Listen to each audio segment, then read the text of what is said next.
there, before we dive into this wild ride, do me a favor, hit that like button and subscribe to the channel if you haven't already. I'm curious, where in the world are you watching or listening from right now? And what time is it for you? Alright, let's get into it. The year is 1992. You wake up in the middle of a damp, echoing underground tunnel. The first sensation is the insistent chill seeping through your worn overalls, a cold that bypasses fabric and settles deep in your bones. You're sprawled ungracefully on rough, wet cobblestones, and the air itself carries a pungent, metallic tang, an old pipe aroma mingling with the unmistakable earthy smell of mildew and stagnant water. Directly above, a circular opening, its rim crusted with rust, looms like a forgotten drain, admitting only a paltry sliver of weak, distant light that struggles to cut through the oppressive gloom.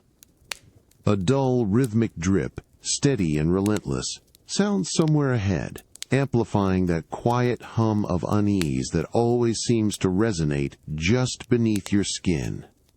You push yourself up, your knees protesting with a familiar stiffness, and your boots slosh softly in a shallow puddle. You instinctively run a gloved hand over your mustache, feeling a cold, stray drop of water clinging to its tip. The air here is heavy, thick with moisture, pressing in on you. You crane your neck, trying to pierce the darkness behind you, the direction from which you seemingly fell, but there's nothing but an impenetrable, inky blackness. Ahead, the tunnel stretches, a curving, brick-lined path that disappears into more, identical shadows. It feels like it's always shadows. You take a cautious step forward, your movements deliberate, yet your footsteps echo a little too loudly in the confined, damp space. The floor slopes gently downwards, subtly guiding you deeper into the unknown. You reach out, your fingertips brushing against the rough, slick texture of the wet bricks, a constant, grimy companion in this subterranean world. You glance down at your green hat, its brim slightly damp, perhaps from the fall, perhaps from the perpetual dampness of these places. This isn't the quiet morning coffee you sometimes dream of. It's another day, another mysterious underground adventure that starts with a bump and a chill. You move forward, one cautious boot in front of the other, listening to the persistent drip, drip, drip. Each sound is amplified, distorted, making every little creak or distant rumble feel significant. The tunnel narrows slightly, forcing you to turn your shoulders a bit, and the walls feel closer, almost breathing with the damp air. You can feel a faint vibration through the cobblestones, a low thrum that could be anything, far-off machinery, a hidden waterfall, or something much less benign. Your eyes strain, trying to distinguish shapes in the dimness, but it's mostly just gradients of gray and black. The silence, punctuated only by your soft steps in that unwavering drip, is almost heavier than the air itself. It's a silence that demands attention, a silence that hides as much as it reveals. You press on, a green beacon of cautious courage in a world painted in shades of the unknown. You wonder how many such passages you've traversed, how many cold, dark spaces have been your temporary home. It's a strange existence, always moving, always alert, a testament to how adaptable a body can become when there's always a princess to find. Or perhaps just another exit. Suddenly the steady drip, drip, drip that had been your constant companion morphs. It deepens, a low, wet gurgle reverberating from somewhere ahead, a sound like an old stomach rumbling but filled with water. The air, already thick with dampness, now carries a new, distinct undertone, a heavy, earthy scent, laced with something faintly acrid, like disturbed sediment and stale metal. You pause, every fiber of your being tuning into this change, a shift in the subterranean symphony you've learned to interpret. This isn't just a leak. This is a asterisk problem. You push forward, the gurgling growing louder, a slurping, churning noise now, as if the tunnel itself is swallowing something unpleasant. Your boots, which previously just sloshed in shallow puddles, now meet a more significant resistance. The water here is deeper, reaching above your ankles, and its chill is different. Not just cold, but greasy. You squint into the gloom, and then you see it. A veritable river of murky, brown-tinged water rushing past a series of ancient, corroded pipes that cling precariously to the damp brick wall. One pipe, in particular, has a jagged crack running down its side, weeping a steady stream of dark liquid that adds to the current. Floating on the surface of this foul stream are bits of unrecognizable debris, soggy leaves, and what looks suspiciously like broken fragments of a Goomba shell. You stop at the edge of this flowing mess, your heart sinking with a familiar dread. You reach down, dipping a gloved hand into the frigid flow.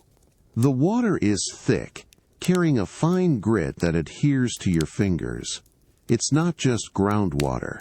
This is a major drainage issue, a vital artery of this forgotten system failing. You scan the cracked pipe, then the rising water level, your mind automatically calculating flow rates and potential backups. Your plumber's instincts, honed by years of diving into the unglamorous guts of the world, kick in. This isn't just an obstacle. It's a structural breach, a potential collapse waiting to happen, threatening to flood entire sections of this sprawling underground network. The urgency tightens your chest, a sense of responsibility overriding the primal urge to simply bypass the mess. You look around for a clearer path, but the water stretches as far as you can see down the tunnel, carving its path. The walls around you seem to sweat, glistening unnervingly in the dim light, and a faint, unstable rumble vibrates through the ground beneath your feet. The strain of the system, perhaps, or something else entirely. The thought of what else this water might be carrying, or what creatures might be using it as a highway, makes the hairs on your neck prickle. This isn't about grand heroics. Not yet. This is about the fundamental, unglamorous reality of maintaining a world that seems perpetually on the brink of disrepair. You sigh, a puff of visible vapor in the cold air. Another day, another impending flood, another system on the verge of collapsing. It's a testament to your calling, perhaps, that even in the strangest, most dangerous of places, your purpose remains so stubbornly, undeniably, plumbing. You can almost feel the weight of a wrench in your hand, a phantom tool for a very real problem. Sometimes, saving the world means bailing it out, one grimy, inconvenient pipe at a time. You turn from the flooded pipe, searching for an alternative route. The water recedes as you climb a slight incline, the air growing marginally less humid, though still heavy. As the gurgling fades, a new sound prickles your awareness. It's a faint, dry scuttling, a whisper of movement against rough stone, coming from somewhere above and ahead. Not the drip, nor the wet slosh. This is lighter, quicker, like tiny legs skittering over loose gravel. You instinctively slow, eyes darting upwards, trying to penetrate the oppressive ceiling of the tunnel. The scuttling intensifies, a soft, dry rasp that seems to multiply, echoing off the unseen upper reaches of the cavern. It feels like the earth above you is alive, a shifting, restless skin. You tilt your head, straining to pinpoint the source, hand instinctively on your cap brim, as if to shield yourself from whatever might fall. The sound isn't rhythmic, it's sporadic, a nervous energy that makes your skin prickle. You take another tentative step, your boot landing on something loose, a small shower of pebbles cascading down a shallow incline. That tiny disturbance seems to trigger something. Suddenly, a profound thud reverberates through the very ground beneath your feet. It's not a crack or smash, but a heavy, blunt impact, deep and resonant, as if a giant, leaden weight has just been dropped onto solid rock, perhaps directly above you. The sound is less heard and more felt, a dull shockwave that travels up your legs, making your teeth rattle. The air around you shimmers for a fraction of a second, and a fine dust, gritty and ancient, rains down from the unseen ceiling, settling on your mustache and the shoulders of your overalls. The scuttling abruptly ceases, replaced by unnerving, absolute silence. Your heart pounds a frantic rhythm against your ribs, a drumbeat of pure adrenaline. You stand frozen, every muscle coiled, your gaze fixed on the dust motes, dancing in the meager light. You hold your breath, listening, waiting for an aftershock, a collapse, anything. The thud was too significant to be nothing, too heavy to be a mere falling stone. It implies immense weight, immense force, and a presence that is undeniably larger and more powerful than the tiny scuttling creatures. It's a sound that doesn't just suggest danger, it announces it, a gauntlet thrown down by the subterranean world. The silence that follows the thud is almost more frightening than the sound itself. It hangs heavy, pregnant with unspoken threats, a vast, echoing emptiness that seems to absorb all light and hope. You take a slow, deliberate breath, the dust tickling your nose, and force your feet to move again. Forward, always forward. What else is there to do? You're just a plumber after all, and the pipes of this world, both literal and metaphorical, always seem to be broken. You push past the dust-laden air, your body still tense from the recent thud. The silence, thick and unnatural, seems to stretch and hum around you, a low-frequency vibration that you feel more in your chest than hear with your ears. It's an electrical hum, barely perceptible, yet deeply unsettling, a sound that doesn't belong in a place this ancient and earthy. You walk on, your boots thudding softly on the hard, dry ground, the familiar dampness of the earlier tunnel receding as if you've entered a different domain. As you round a gentle bend, the tunnel opens into a slightly wider passage. Here, the brickwork lining the walls is different. It's too uniform, too perfectly laid, each brick indistinguishable from the next, forming patterns that feel unnaturally precise, almost mathematical. The lines are too straight, the angles too sharp for something crafted by hand or carved by nature. Your eyes trace these uncanny geometries, a flicker of unease growing in your gut. It's like looking at a meticulously rendered blueprint overlaid onto what should be raw, organic rock. The air here, though still cool, carries a faint, almost sterile scent, a departure from the rich earth and metallic tang from before. You reach out, your gloved fingers brushing against a particularly smooth section of brick. It feels solid, real, yet your touch produces a faint, almost imperceptible shimmer at the very edge of your vision, like static on a screen. You pull your hand back, a prickle of confusion rising. Was that just your imagination, a trick of the dim light? You try again, pressing your palm firmly against the surface. No shimmer this time, but as you pull away, you catch a fleeting, ghostly afterimage on the wall, a faint, pixelated outline that dissolves before you can properly register it. It's a momentary glimpse behind the curtain, a subtle crack in the illusion. Your survival instincts, usually focused on physical threats, falling rocks, charging creatures, now grapple with something far more abstract. This environment, while physically present, feels subtly wrong, as if it's a meticulously constructed stage rather than a living, breathing space. You find yourself scanning not just for dangers, but for seams, for glitches, for the telltale signs of a fabricated reality. Every shadow seems too sharp, every texture just a little too perfect. You glance down at your own reflection in a small, still puddle, and for a split second your image seems to fracture, a few green pixels momentarily disrupting the familiar outline of your hat before snapping back into place. You push a heavy breath past your lips, your body moving forward, despite the unsettling nature of your surroundings. Your legs ache, your shoulders are tight, but the primal urge to navigate, to overcome, to simply exist, continues. It's a strange existence, this dance between the raw, physical struggle of survival and the growing suspicion that the world itself might be nothing more than a carefully rendered display.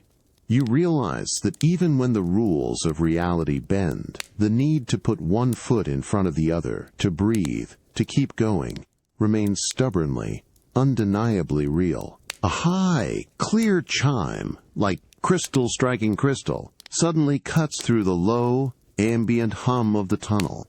It's a pure, melodic note, utterly distinct from the damp echoes or the strange, digital thrum that have been your constant companions. You feel a jolt of something akin to hope, a spark of recognition in the desolate sameness, a whisper of a promise in this unending darkness. Your head snaps up, your gaze sweeping the shadowy passage ahead. There, in the distance, bathed in a soft, pulsating glow that almost seems to breathe, is a sight so familiar it's almost a mirage. A block, not quite the vibrant yellow you remember, but a deep, burnished ochre, hangs suspended mid-air. Its bottom side is emblazoned with a bold, stark white question mark, glowing faintly, beckoning.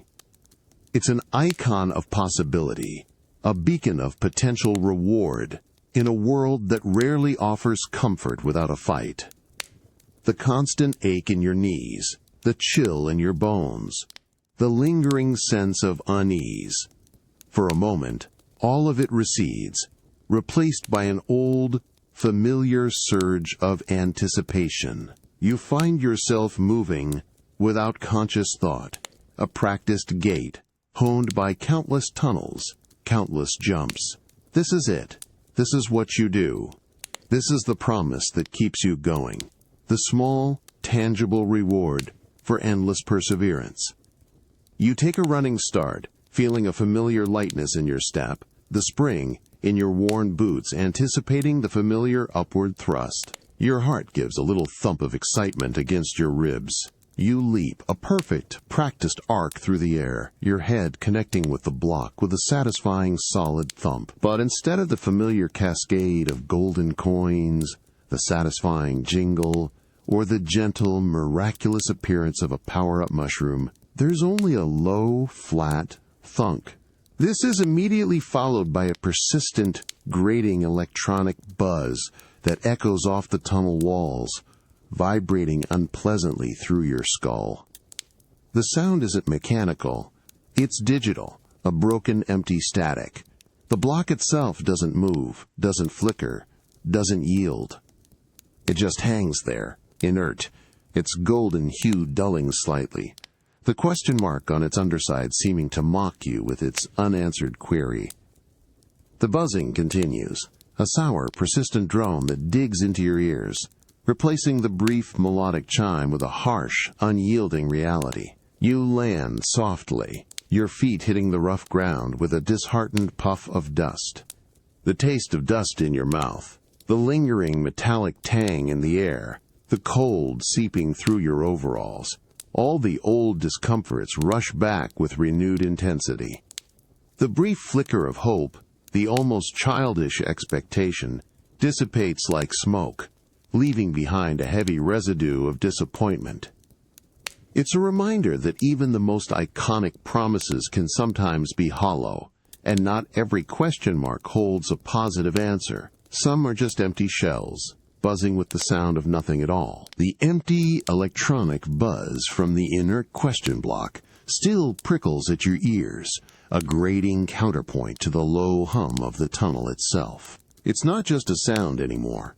It's a texture, a thin, vibrating hum that seems to cling to the air, settling like fine dust on your skin.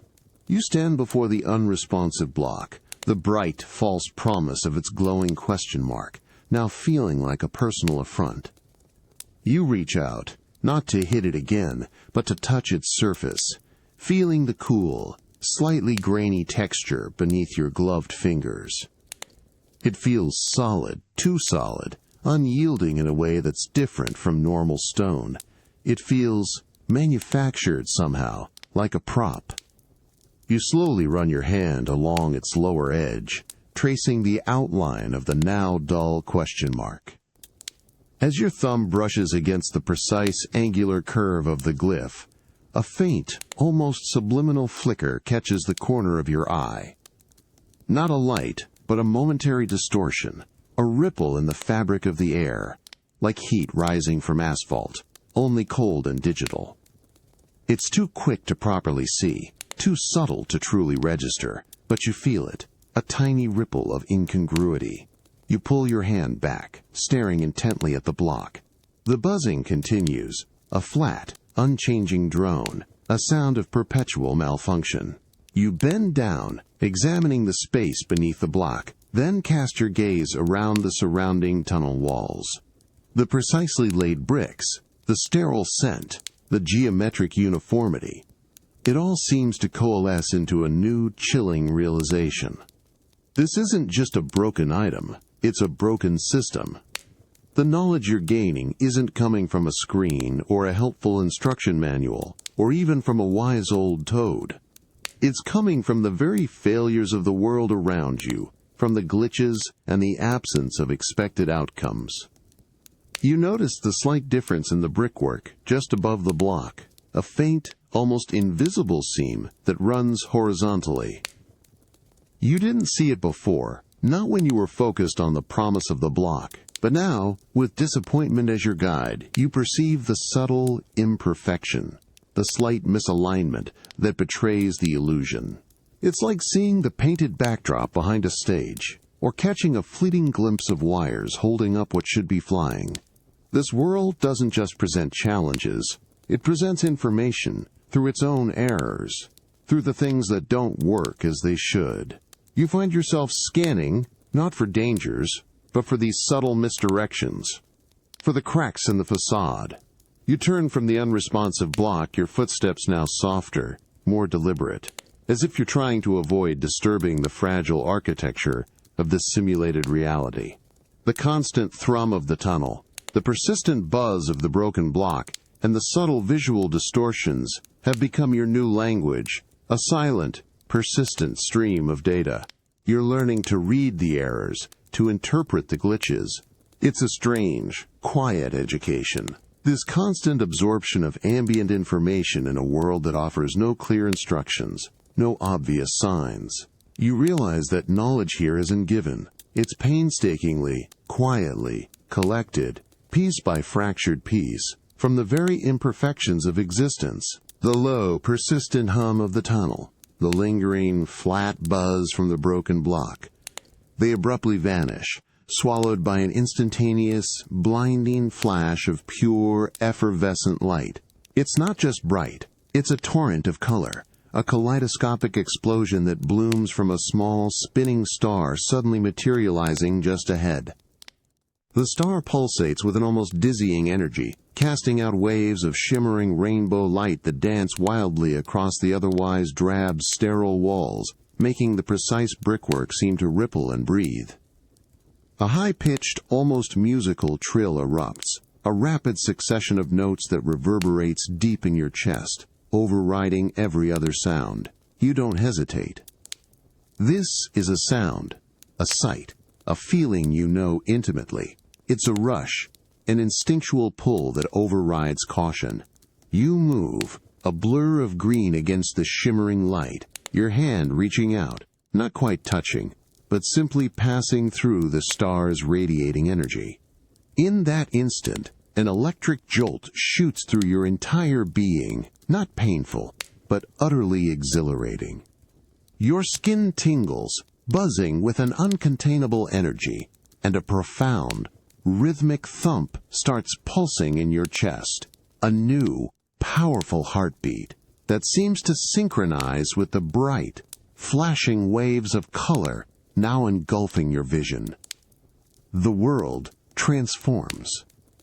The oppressive gloom is banished, replaced by an intense, almost overwhelming cascade of rapidly shifting hues, greens, blues, reds, yellows, all flashing and swirling around you in a dizzying kaleidoscope. You feel an unbelievable lightness, a surging power that propels you forward with impossible speed. Your boots, once heavy on the damp ground, now barely kiss the surface, your legs pumping with an effortless, boundless energy. The tunnel walls blur into streaks of light, the sterile brickwork losing its rigid form as you become a conduit of raw, unstoppable force. The distinct rhythmic thump in your chest grows louder, a powerful, steady drumbeat that seems to command the very air around you. It's a profound sense of invincibility, a primal, knowing that nothing can stop you, nothing can harm you, not for this fleeting, glorious moment. You barely register the small, shadowy forms that dart from niches, their usual threat evaporating as you simply charge through them, an unstoppable force of shimmering, green-clad light. They recoil, dissolving into faint, pixelated bursts as you pass, your momentum unbroken, your pace unflagging. This isn't about strategy or careful navigation. It's about pure, unadulterated motion, a direct, exhilarating rush. The chill in the air, the ache in your muscles, the subtle unease of the digital world, it all evaporates, replaced by this intoxicating, vibrant power. It's a temporary godhood, a moment of absolute dominion in a world that usually demands cautious steps and hard-won victories. And even though you know it won't last, you lean into it, savoring every blinding flash, every powerful thump of that invincible heartbeat, a reminder that even in the most mundane, repetitive existence, there are moments of pure, overwhelming, joyous release. The vibrant, dizzying kaleidoscope of colors around you begins to waver, its blinding intensity subtly softening at the edges. The powerful rhythmic thump in your chest, the heartbeat of invincibility that propelled you forward, starts to slow, losing its commanding resonance, becoming merely your own frantic pulse once more. That intoxicating rush, the boundless energy that coursed through your veins, now feels like a rapidly deflating balloon, its incredible pressure easing, giving way to the familiar heavy ache in your calves, and the persistent stiffness in your knees.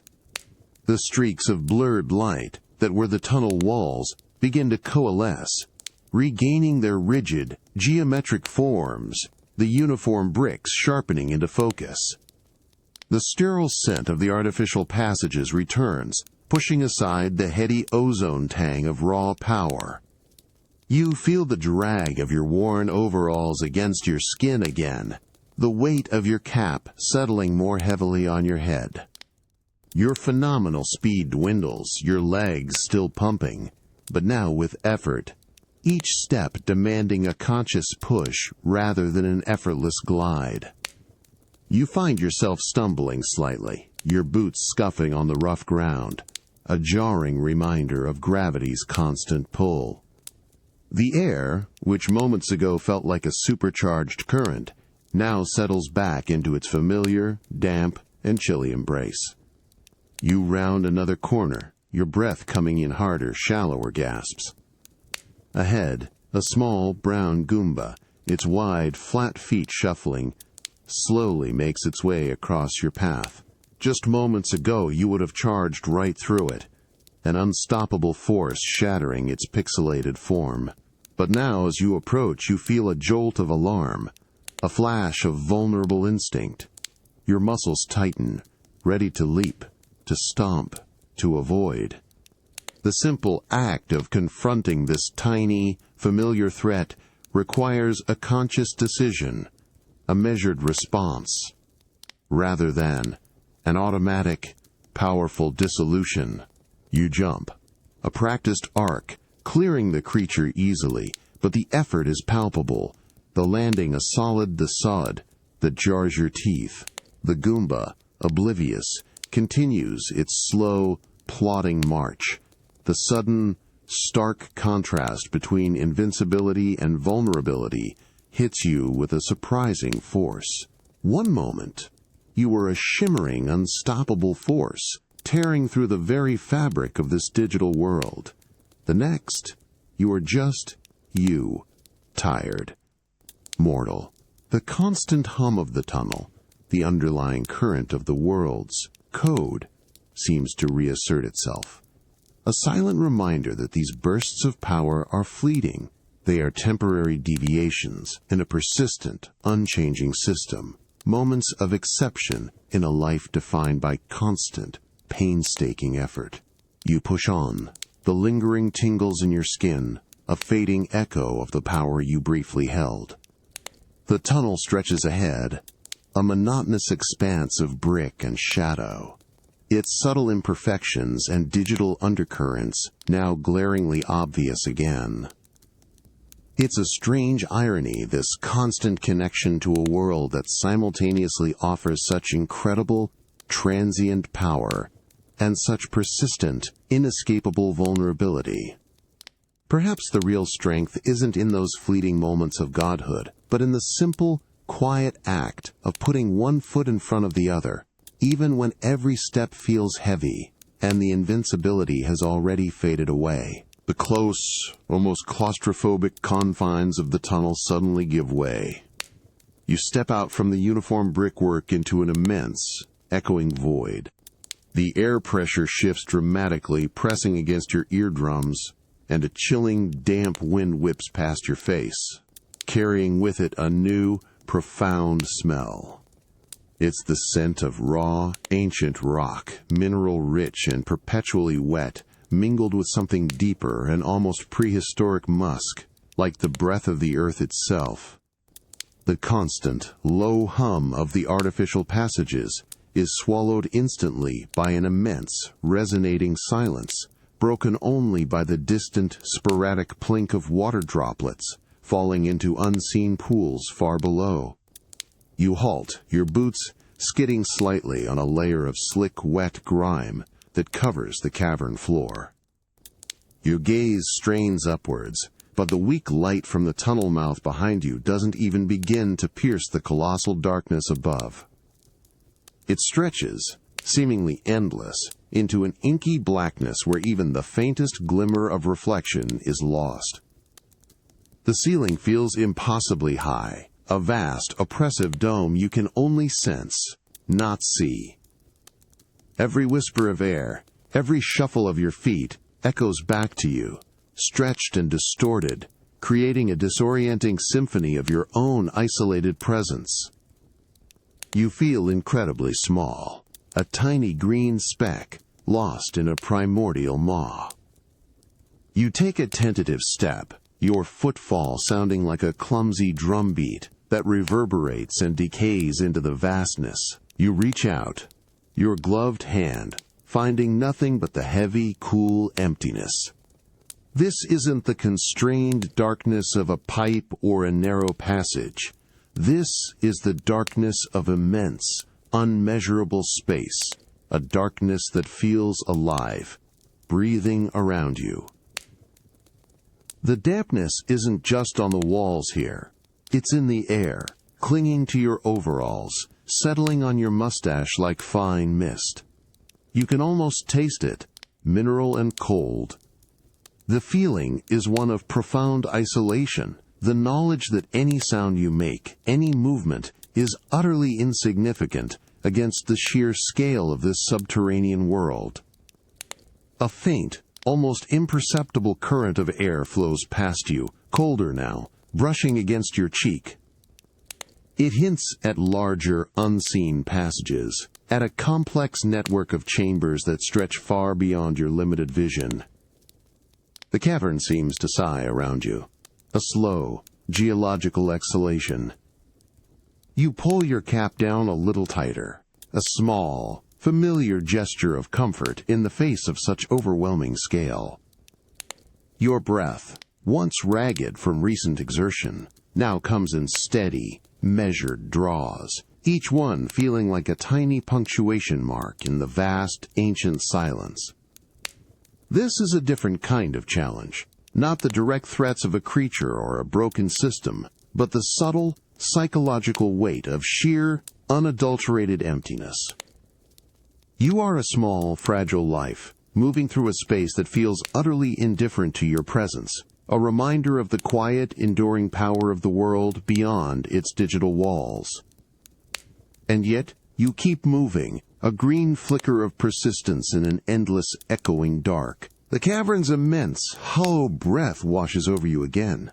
A damp, chilling current that makes the fine hairs on your arms stand on end. The sporadic plink of water droplets, echoing from some unseen depth, feels less like a comforting rhythm and more like a cruel, drawn-out count of your isolated seconds. Here, in this vast, inky void, every sound you make, every shuffled step is magnified, then swallowed by the oppressive emptiness, leaving you feeling profoundly, chillingly alone. You strain your eyes into the impenetrable darkness, searching for any landmark, any shift in the uniform gloom, anything that could give direction.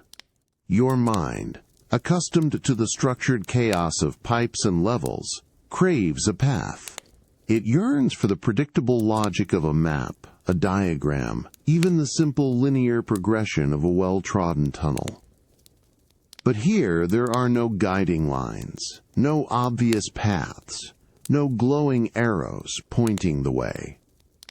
The walls, when your limited vision occasionally catches them, are simply raw, glistening rock, irregular and indifferent. It's a primal disorienting fear, the terror of absolute uncharted territory, where your finely honed instincts for navigation find no purchase. The sheer scale makes your internal compass spin wildly. You reach out, your fingers closing on nothing but the thick, cold air. Your boots find uncertain footing on the slick, uneven ground, and each step feels like a blind gamble. You pause, closing your eyes for a moment, trying to recenter yourself, to listen for anything that might break the overwhelming sameness of the cavern's silence. There's only the distant drip, the faint, cold current of air, and the relentless, echoing pulse of your own anxious heart. The contrast between the endless expanse around you and the small, confined space of your own body feels sharper than ever. Then, for a fleeting instant, far off to your right, your eyes catch a faint glimmer, a subtle play of light on what might be a more structured wall, a series of darker lines against the damp stone. Your breath catches. Could it be a hidden passage? A crafted exit? Your body tenses, hope flickering, and you take a swift, eager step in that direction. But as you move, the phantom lines dissolve back into the uniform darkness, nothing more than a trick of light, or perhaps just your desperate mind trying to impose order on chaos. The illusion vanishes, leaving behind only the unbroken, overwhelming blackness. You release a slow, controlled breath, the disappointment a cold knot in your stomach. It's a strange lesson, this constant clash between the raw, boundless unknown and the deep, human yearning for a comforting map, for a clear line from point A to point B. In this echoing void, you realize that true navigation isn't always about following a path, but about the sheer, unyielding act of creating one, step by uncertain step, even when the only guide is the thrum of your own persistent will. The cold, damp air of the cavern is suddenly ripped away, replaced by an instantaneous, all-encompassing shock of frigid water. One moment, your boots are on slick rock. The next, you're plummeting. A gut-wrenching lurch as the ground beneath you simply vanishes. The fall is short, but the immersion is absolute, the water closing over your head with a deafening rush that silences every other thought. Your lungs involuntarily gasp for air, only to suck in a bitter, metallic taste of murky, ancient water that burns your throat and sends a searing panic through your chest. You flail, arms and legs churning wildly, completely disoriented in the sudden crushing embrace of the current. It's not just water. It's a powerful, insistent force, grabbing at your limbs, pulling you downwards, then sideways, with a relentless, liquid grip. Your heavy overalls, usually a comfort, become a leaden weight, dragging you deeper. The chill is bone deep, instantly numbing, seeping through your clothes as if they were gossamer. You can't tell up from down, left from right, the world around you, a swirling, greenish-black chaos. Bubbles, escaped from your desperate gasp, rush past your eyes, a momentary, terrifying flurry of silver against the deepening gloom. You fight, every muscle screaming, your vision blurring at the edges, as the need for air becomes an unbearable, primal ache. You push, you kick, you struggle against the invisible, unyielding force that tosses you around like a lost toy. Your fingers scrape against something rough, possibly the cavern wall, but the current tears you away before you can find purchase. A dull roar fills your ears, the sound of the water, the pounding of your own terrified heartbeat, and the desperate, futile struggle for breath. The weight of the water presses in on you, compressing your chest, making your ribs ache. Then, through the green-tinged murk, just beyond your outstretched frantic hand, a fleeting, shimmering movement. A sudden flash of iridescent emerald, a brief, reptilian glint, catches the faint, ambient light. It's too quick to fully register, a momentary ripple of scale and muscle, gone as swiftly as it appeared. But the image imprints itself on your panicked mind, a silent, predatory presence in this terrifying, watery void. It's a confirmation of something vast and alive, sharing this suffocating space, a new, visceral layer of terror added to the desperate fight against drowning. You twist, trying to propel yourself upwards, your lungs burning, your head throbbing. The current, however, has you in its grip, turning you, tumbling you. The flash of green scales, the memory of that silent, powerful movement, intensifies your struggle. This isn't just about survival anymore. It's about escaping something unseen, something lurking just beyond the reach of your blurred vision. You realize, with a chilling clarity, that the dangers of this world aren't always on solid ground, and sometimes the biggest threat is the very environment itself, holding you in its cold, choking embrace. You thrash, your vision dimming, the cold a consuming fire.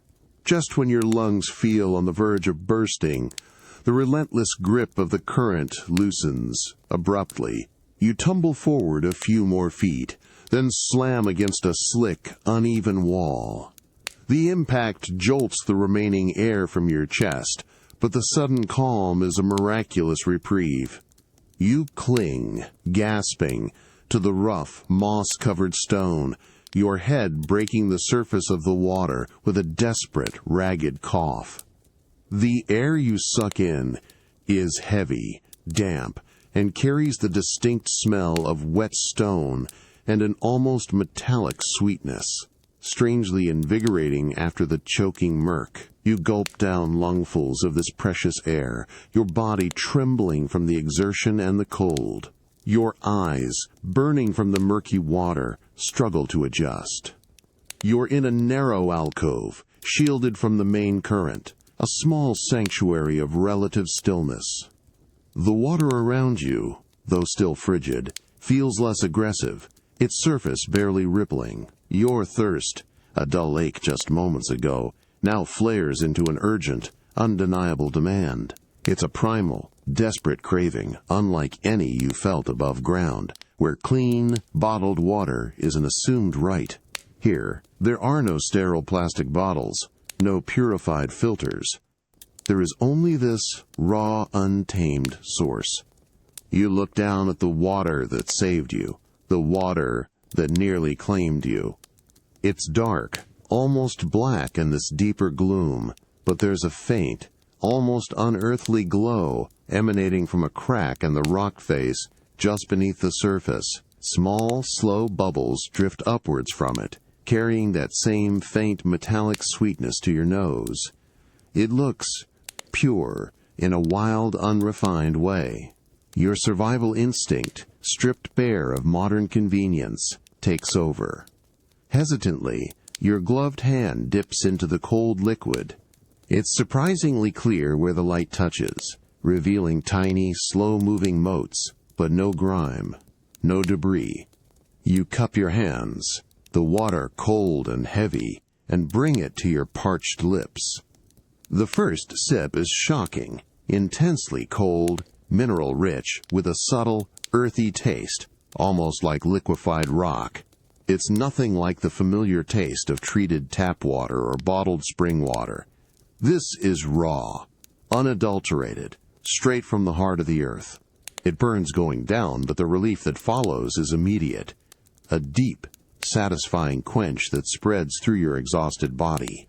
You drink again, then again, each gulp a potent reminder of how quickly basic needs assert themselves when everything else is stripped away. You lean back against the cold, damp stone, the water's chill slowly working its way to your core, but the burning thirst has receded. It's a fundamental, unexpected kind of nourishment, a silent pact with the deep. You reflect on the stark difference from the world above, where water is a commodity, meticulously processed and packaged. Down here it's a lifeline, given freely by the earth, demanding nothing but your absolute, trusting submission. You realize sustenance isn't always pretty or convenient. Sometimes it's just raw, cold, and utterly necessary. The sweet, cold taste of the cavern water still lingers on your tongue, a faint, metallic memory when the world lurches again. Not a fall this time, but a violent upward whoo! Like being ejected from a giant hot cannon. You tumble, disoriented, landing with a soft thud on something utterly unexpected. The sudden, searing heat hits you first, a dry, oppressive blanket that steals the moisture from your lungs. Your eyes, accustomed to the deep gloom, clench against a blinding, relentless glare, a pure, unfiltered light that presses down from above. You're no longer damp and cold. You are instantly, thoroughly parched, every inch of your skin prickling under an invisible, fiery touch. You push yourself up, coughing, and immediately taste it. Grit, fine, omnipresent sand that invades your mouth, scratches at your throat, and coats the inside of your mustache. It's in your overalls, under your cap, clinging to every fold of fabric. Your boots sink slightly into the soft, shifting surface, a stark contrast to the hard, wet stone of moments ago. The air is thick with it, a constant, dry whisper against your ears as a faint breeze scours the desolate landscape. You squint, slowly opening your eyes, and the world explodes into a harsh, bleached yellow. The sky above is a cruel, cloudless expanse of electric blue, beating down with an intensity that seems to make the very air sizzle. Distant heat haze shimmers on the horizon, turning solid dunes into liquid mirages. You feel the sun's scorching kiss on your exposed skin, the back of your neck already prickling with sweat that evaporates almost instantly, leaving only a salty residue. This isn't warmth. It's an aggressive, dehydrating furnace. You stand on a vast, undulating sea of sand, stretching endlessly in every direction. Occasional skeletal cacti, spiky and defiant, punctuate the landscape like warnings. There's no sign of the tunnel, no pipe, no entrance, just this vast, unforgiving expanse, radiating an almost visible heat. As you try to regain your bearings, scanning the hostile horizon, a new sound slices through the oppressive silence. Not a wind chime, not a drip, but a dry, hollow clack, clack, clack. It's distinct, rhythmic, and utterly chilling. You whip your head around, your gaze snapping to a nearby dune.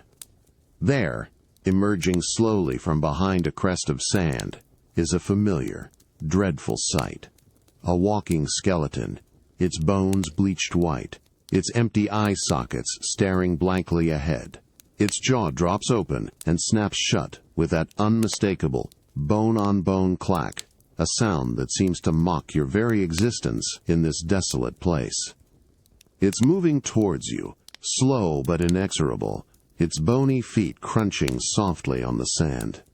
Your blood runs cold, a sudden, icy knot in your gut, despite the searing heat. This isn't the damp, slippery fear of drowning. It's the dry, dusty fear of being utterly consumed, reduced to bone yourself. The environment changes, the threats morph, but the fundamental struggle remains. You adjust your cap, a nervous gesture in this sun-baked arena. You realize that whether it's the crushing weight of water or the relentless glare of the sun, this world always finds new ways to test your resilience, new landscapes for the same old fight for survival.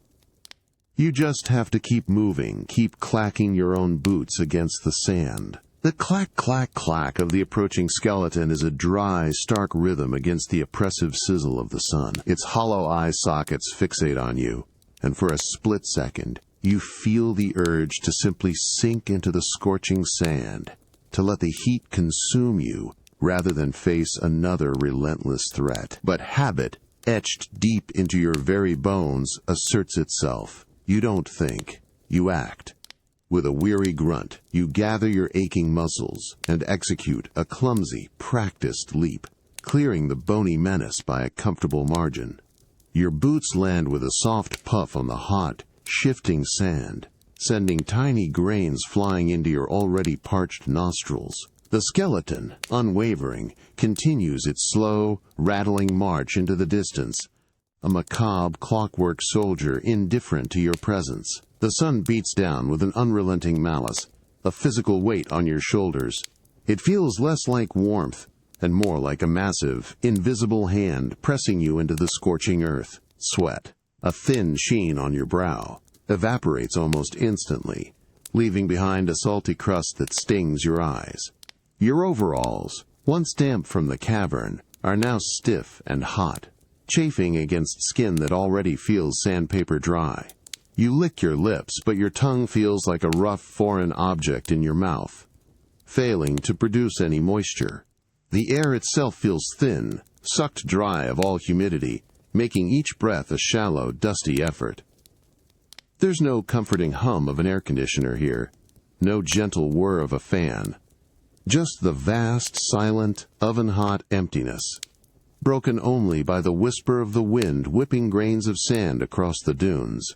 You push one heavy boot in front of the other, each step a conscious act of will against the exhaustion that drags at your limbs. The endless expanse of yellow and orange sand stretches ahead, featureless and unforgiving. You find yourself longing not just for water, but for the almost forgotten sensation of cool, circulating air. The quiet, mechanical sigh of a chilled room. The luxury of simply being without the sun, attempting to cook you alive. This isn't just about surviving monsters. It's about enduring the very elements, a relentless primal battle against nature's raw, unfeeling power. You wipe a gloved hand across your brow, feeling the fine grit of sand adhering to your damp skin. The sun arcs higher, or perhaps you've simply lost all sense of time in this desolate oven. Your vision occasionally blurs at the edges, and the shimmering heat haze makes the horizon dance with illusory promises of escape. Each breath is a dry scrape in your throat, a constant reminder of the precious, dwindling moisture in your body. Yet, you continue. Your legs ache, your head throbs, but a stubborn, unyielding will keeps you moving. It's a strange, harsh forge, this desert, hardening you not just against the physical threats, but against the very despair of desolation. You realize that true strength isn't always about power-ups or special jumps. Sometimes, it's just about the sheer, stubborn refusal to lie down in the face of absolute, unblinking indifference. The oppressive, suffocating heat of the desert vanishes with a disorienting suddenness, replaced by an instantaneous, brutal assault of Arctic cold. One moment, the sun baked your skin. The next, a vicious, biting wind, sharp as shattered glass, whips across your face, instantly numbing your cheeks and making your eyes water uncontrollably. Your dry, parched lungs gasp, not for air, but for relief from the frigid shock, and your breath instantly crystallizes into a cloud of white vapor before being torn away by the gale. The sand, just moments ago a scorching blanket, is replaced by something else entirely beneath your boots, a slick, treacherous surface that offers no purchase, forcing a frantic, arm-flailing struggle to remain upright. You land heavily, a jarring impact that sends a jolt through your already stiff joints, your boots sliding across a vast expanse of gleaming blue-white ice.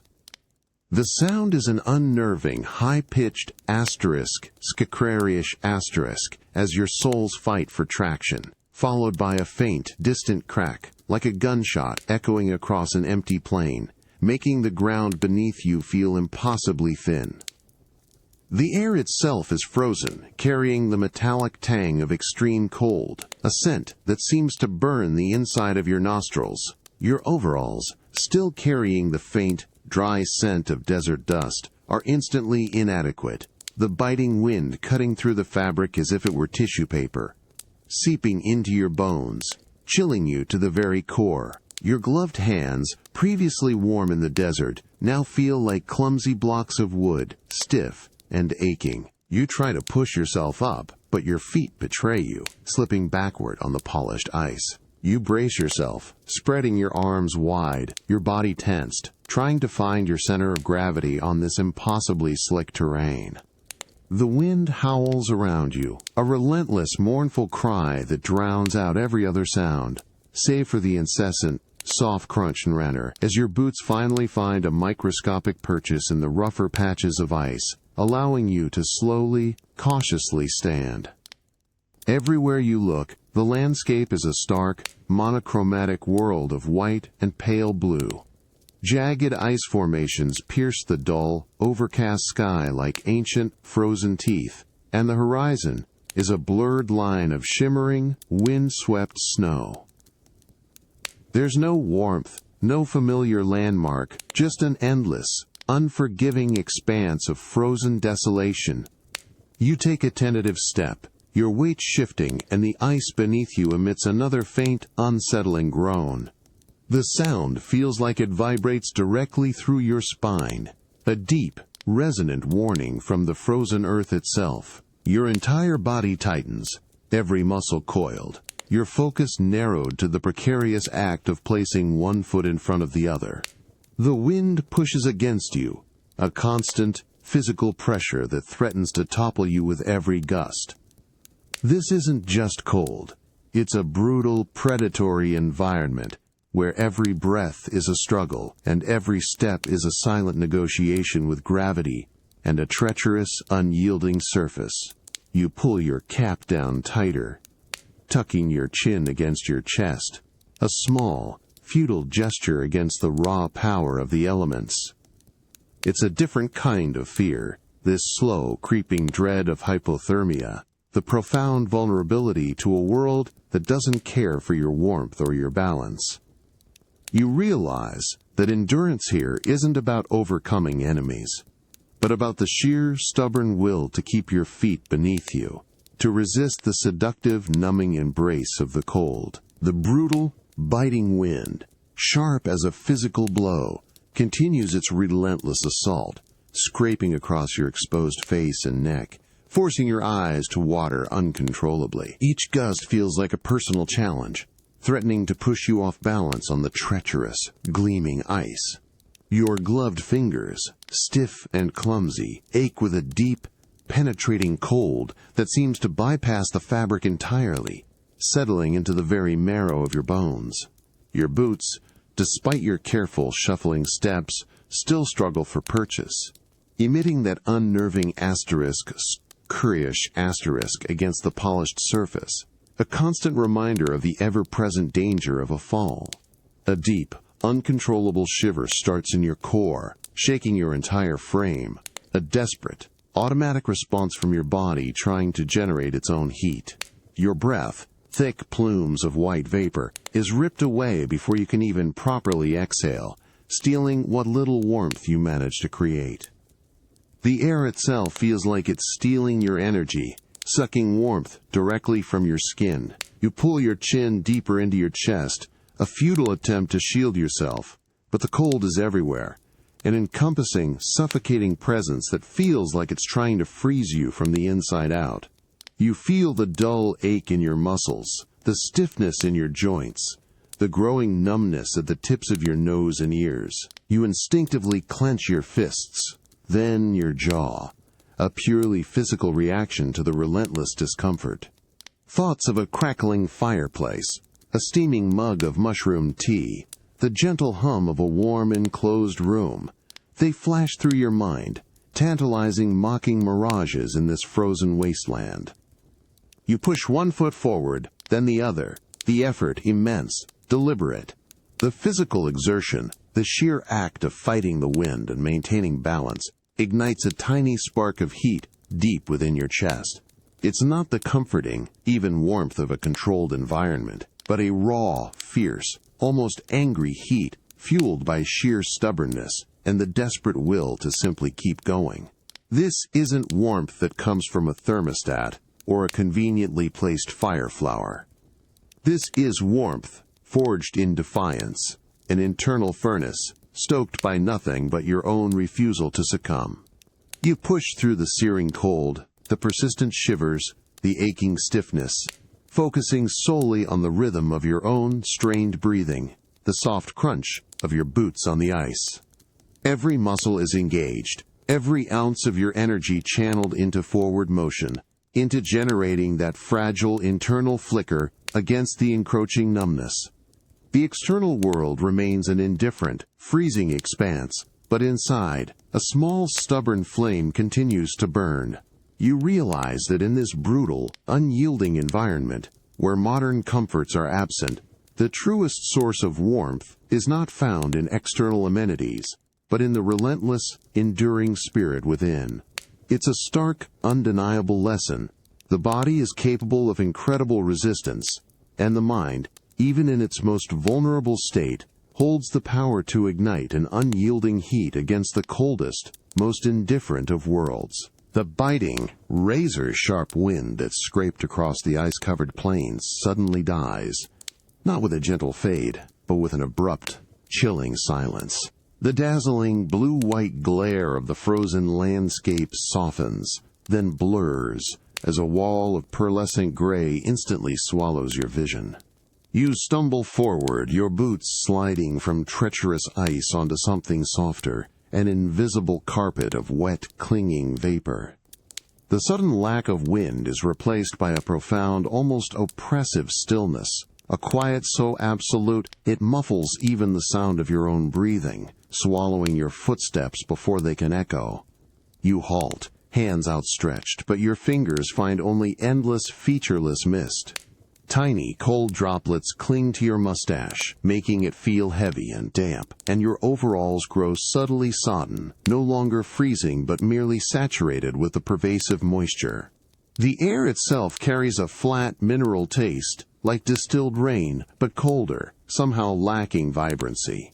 The cold here isn't the sharp, aggressive bite of the wind, but a pervasive, insidious chill that seeps into your bones, a damp, heavy cloak that clings without mercy. There's no sense of up or down, no sun, no cardinal points.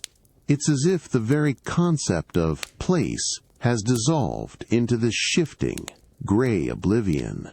You take a tentative step, your footfall absorbed instantly, leaving no sound, no echo, just the wet slide of your boot. You reach out again, trying to discern any shape, any variation in the uniform gray. But there's nothing. Your eyes strain, attempting to pierce the veil, but the mist dances and shifts, creating fleeting, indistinct shapes that dissolve before your mind can grasp them. It's like being in a room where every wall has vanished, leaving you in a boundless, directionless void. A profound, unsettling unease settles in your gut, a different kind of dread from the physical threats you faced. This isn't the fear of a monster or a collapsing tunnel. It's the primal terror of being utterly, hopelessly lost, unmoored from all reference. You turn in a slow circle, head tilted, trying to catch any sound, any distant hum, but there's only the soft, almost inaudible shush of the mist shifting around you. You feel a strange sense of absence, as if this space isn't just empty, but actively lacking something essential. It's not just that you can't see or hear. It's that there seems to be nothing to do, see, or hear. No defining characteristics, no edges, no discernible textures. Your own existence here feels tenuous, almost ephemeral, a fleeting green shadow in a world of gray non-existence. The subtle weight of your cap, the worn texture of your gloves, these small, tangible sensations become disproportionately important, anchors in this fluid, formless reality. You push on, one careful, blind step after another. This mist isn't just a physical obstruction. It's a psychological one, challenging your very perception of reality. It's a strange, chilling touch of nothingness, a constant reminder that sometimes the greatest challenge isn't what's present, but what is utterly, terrifyingly absent. In this world without definition, where every step is blind and every perception muted, you realize the true weight of existing without context, a transient form moving through an empty, forgotten space. The pervasive, damp chill of the mist continues to cling to your overalls, and your every breath creates a faint, white cloud that is instantly swallowed by the swirling gray. The silence is still absolute, a thick blanket that absorbs every sound, every whisper, every scuff of your boot on the wet ground.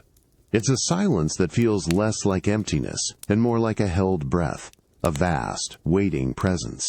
Your eyes, strained from trying to pierce the veil, now ache, and the fleeting, indistinct shapes that dance at the periphery of your vision offer no comfort, only heightened anxiety.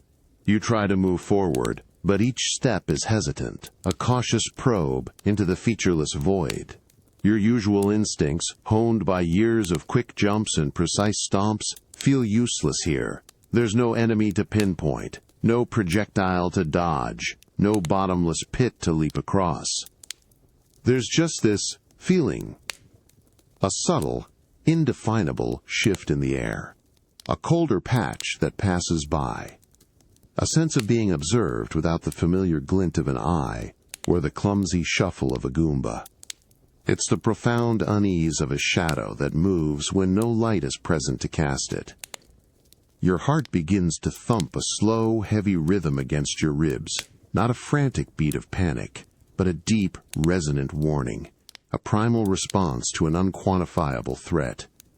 You stop, holding your breath, straining every nerve. Is that a subtle change in the density of the mist ahead, a slightly darker swirl, or merely your mind playing tricks in this disorienting absence of stimuli? You cock your head, trying to catch the faintest sound beyond your own ragged breathing, but there's only the muffled, cottony silence. The mist seems to press in closer, its cold, wet embrace becoming almost suffocating. You reach out a gloved hand, slowly, tentatively, as if expecting to brush against something invisible, something that exists just beyond the threshold of your perception. But there's nothing, only the endless, damp, empty air. This is a different kind of fight. You're used to tangible fears, to enemies with clear weaknesses and predictable patterns, creatures you can face head-on, or at least strategically avoid. But here, you are fighting against nothing and everything. The enemy is the absence itself, the potential lurking in every unseen corner, every shifting swirl of vapor. Your muscles are tensed, ready to spring, but with no direction, no target. It's a profound sense of vulnerability, a deep-seated fear that gnaws at you from within, more insidious than any direct attack. You feel exposed, not to a physical blow, but to the slow eroding terror of the unknown, of a danger that might be inches away, or miles away, or not even truly there at all. You swallow hard, your throat suddenly dry despite the pervasive dampness. This mist isn't just obscuring your vision, It's obscuring your very understanding of the world, replacing familiar threats with a chilling, formless dread. You realize that sometimes the most terrifying monster isn't the one you can see or hear, but the one you can only feel, a silent, creeping presence that exists entirely in the terrifying, unmapped spaces of your own mind. It's a stark lesson. Some battles aren't won with jumps or power-ups, but with the sheer, stubborn will to keep moving, even when the enemy itself remains maddeningly, terrifyingly unseen. The omnipresent, chilling mist that had swallowed all sight and sound abruptly parts, dissolving into nothingness with a phantom whisper. In its place, you are instantly assaulted by a suffocating wave of heat and a foul, acrid smell that stings your nostrils and claws at the back of your throat. It's the unmistakable stench of burning sulfur, thick and metallic, mingled with something sharper, like hot oil and scorched rock. Your eyes, previously straining in the gray void, now squint against a dim, infernal glow emanating from somewhere deep within the cavern.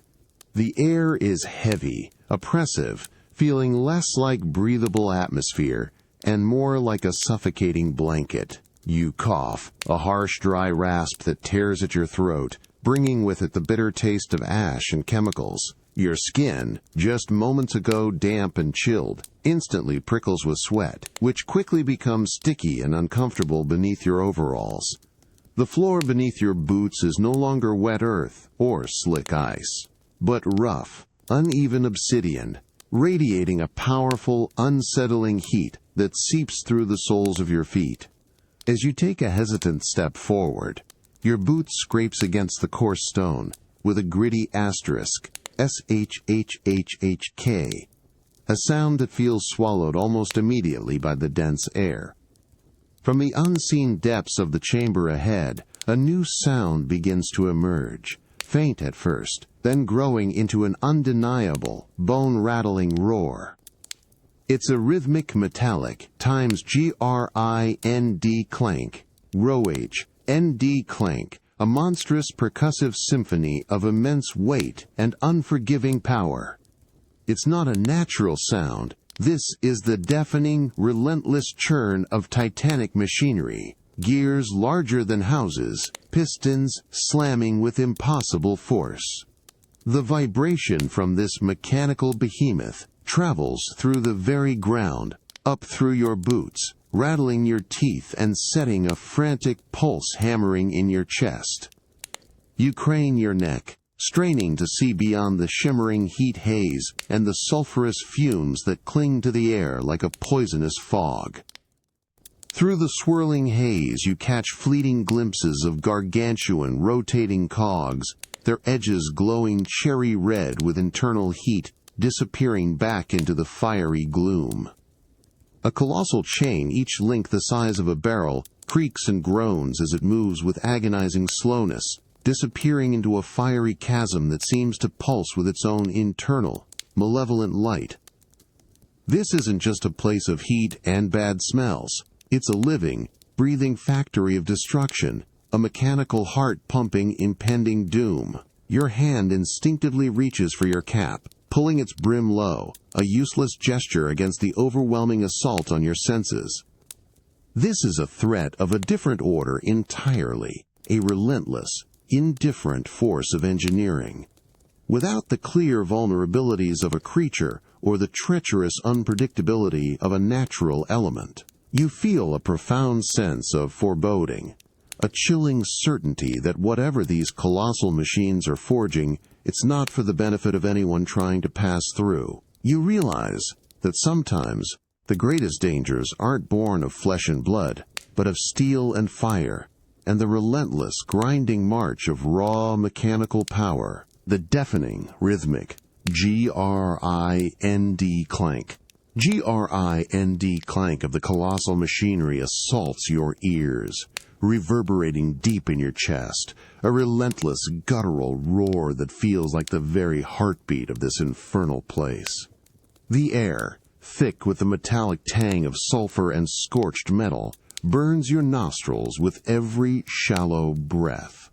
The obsidian floor beneath your boots radiates a savage heat, and through the shimmering haze of noxious fumes, you glimpse rivers of molten, glowing orange liquid flowing in trenches cut into the black rock, casting a sickly, malevolent light on the cavern walls. You find yourself on a narrow, constantly vibrating walkway of pitted, groaning steel, its surface slick with a film of dark, greasy oil.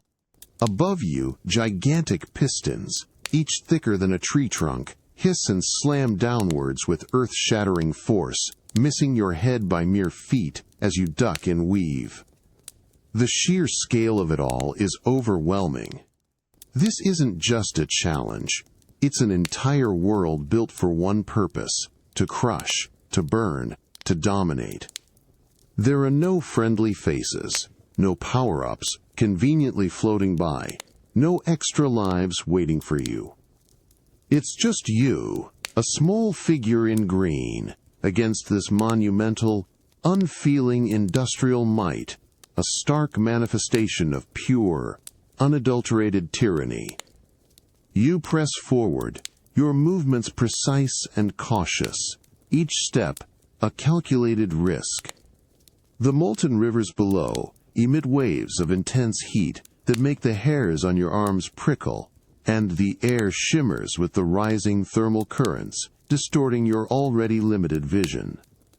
A vast, rotating gear, its teeth the size of small boulders, grinds past, inches from the railing you cling to, threatening to sweep you into the fiery abyss.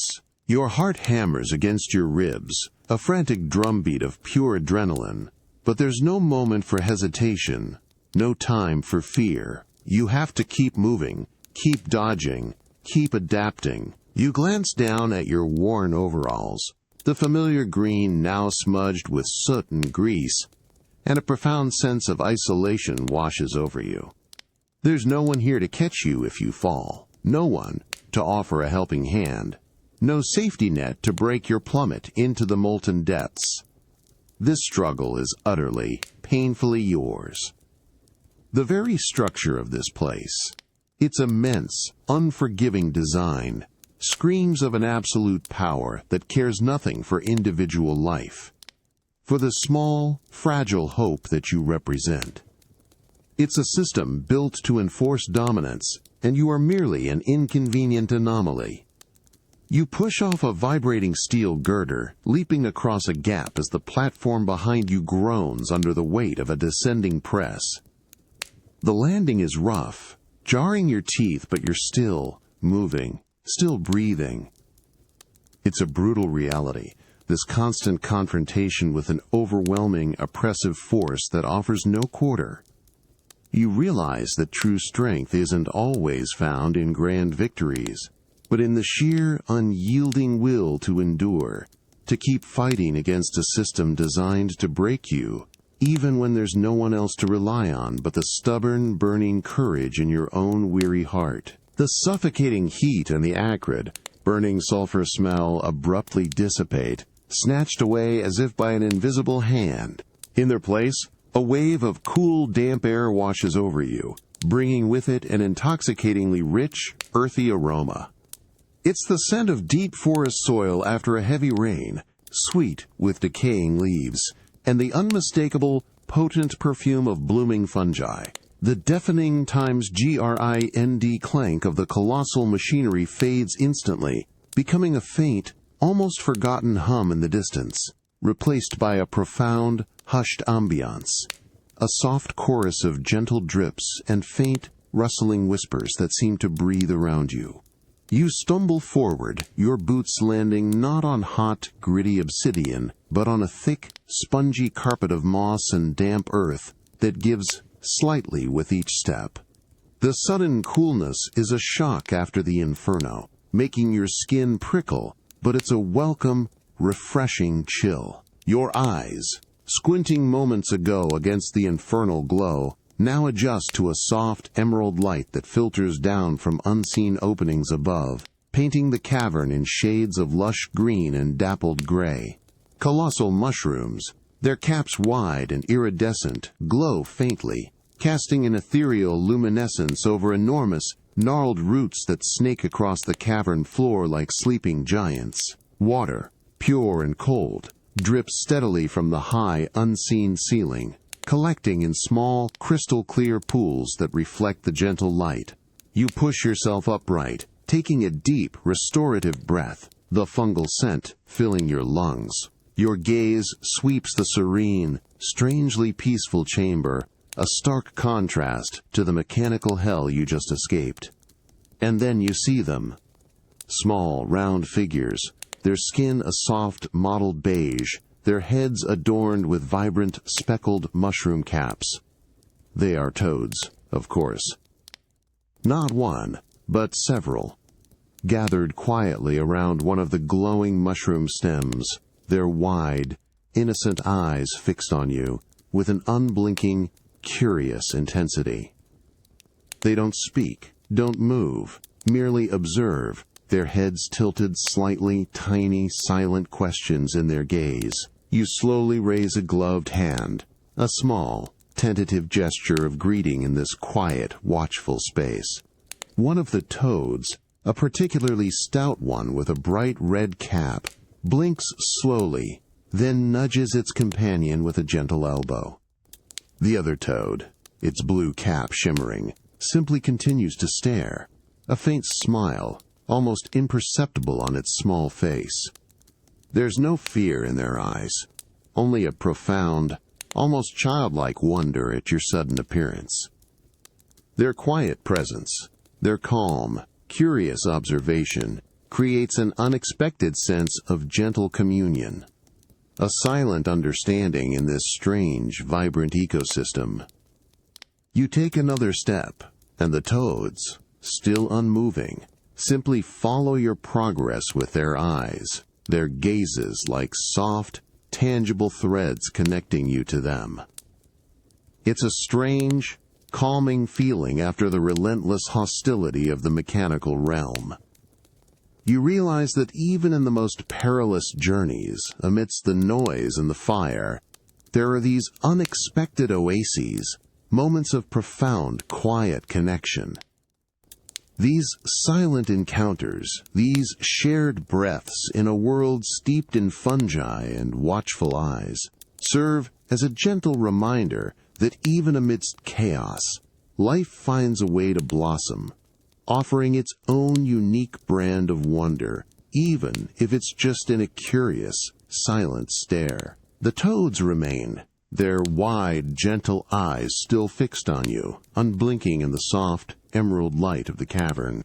You realize this isn't a threat assessment, not a calculating gaze for weakness, but genuine curiosity, perhaps even a subtle, silent welcoming. One of them, the particularly stout toad with the bright red cap, takes a slow, deliberate step towards you. Its small, soft hand gently pats the spongy, mossy ground beside it, then points a stubby finger towards the glistening mushroom stem it was previously observing. It's an invitation, clear as any spoken word, to simply share this quiet space. You lower yourself, a slow, weary motion, sitting on the thick, cool carpet of damp earth and moss. The soft texture yields beneath your worn overalls, a strange, comforting sensation after the harsh surfaces you've traversed.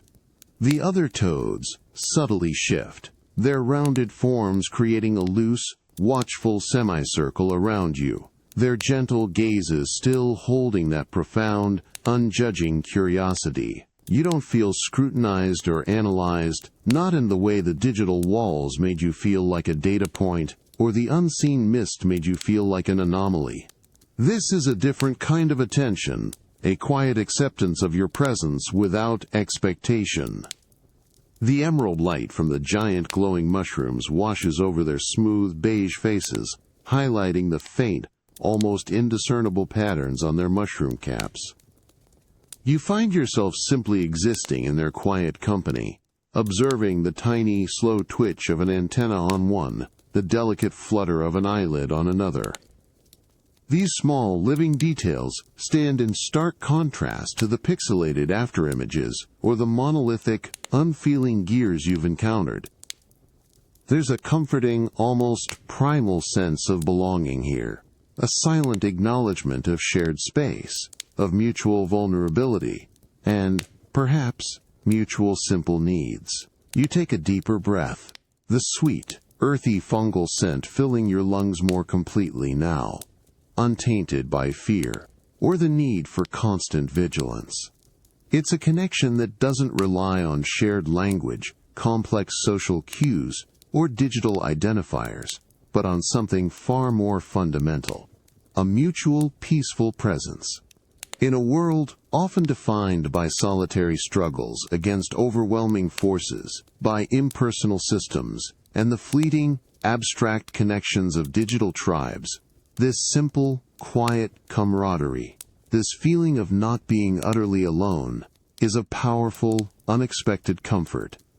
The gentle drips of water from above, the soft rustle of unseen leaves, and the silent, accepting gazes of the toads create a pocket of peace, a moment of genuine, uncomplicated kinship. You realize that true community isn't built on screens or grand shared narratives, but on these small, unassuming moments of shared existence, where a glance, a gesture, or simply a quiet presence speaks volumes, grounding you in a shared, tangible reality. The tranquil, earthy aroma of the fungi cavern still fills your lungs, and the silent, curious gazes of the toads follow you as you rise. You found a path, a narrow, ascending tunnel winding away from their peaceful glade, its walls shimmering faintly with residual emerald light.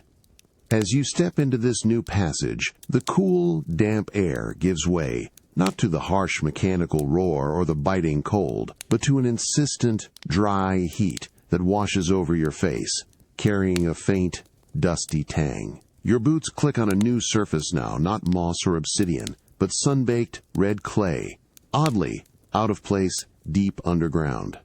Suddenly, just ahead, a vibrant, almost violent burst of red and orange flashes into existence.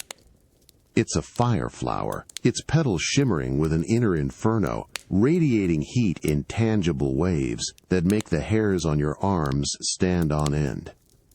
It floats there, suspended in the still air, a pulsating beacon of volatile energy. Your hand, still faintly chilled from the mist, instinctively reaches for it, drawn by an ancient, compelling impulse.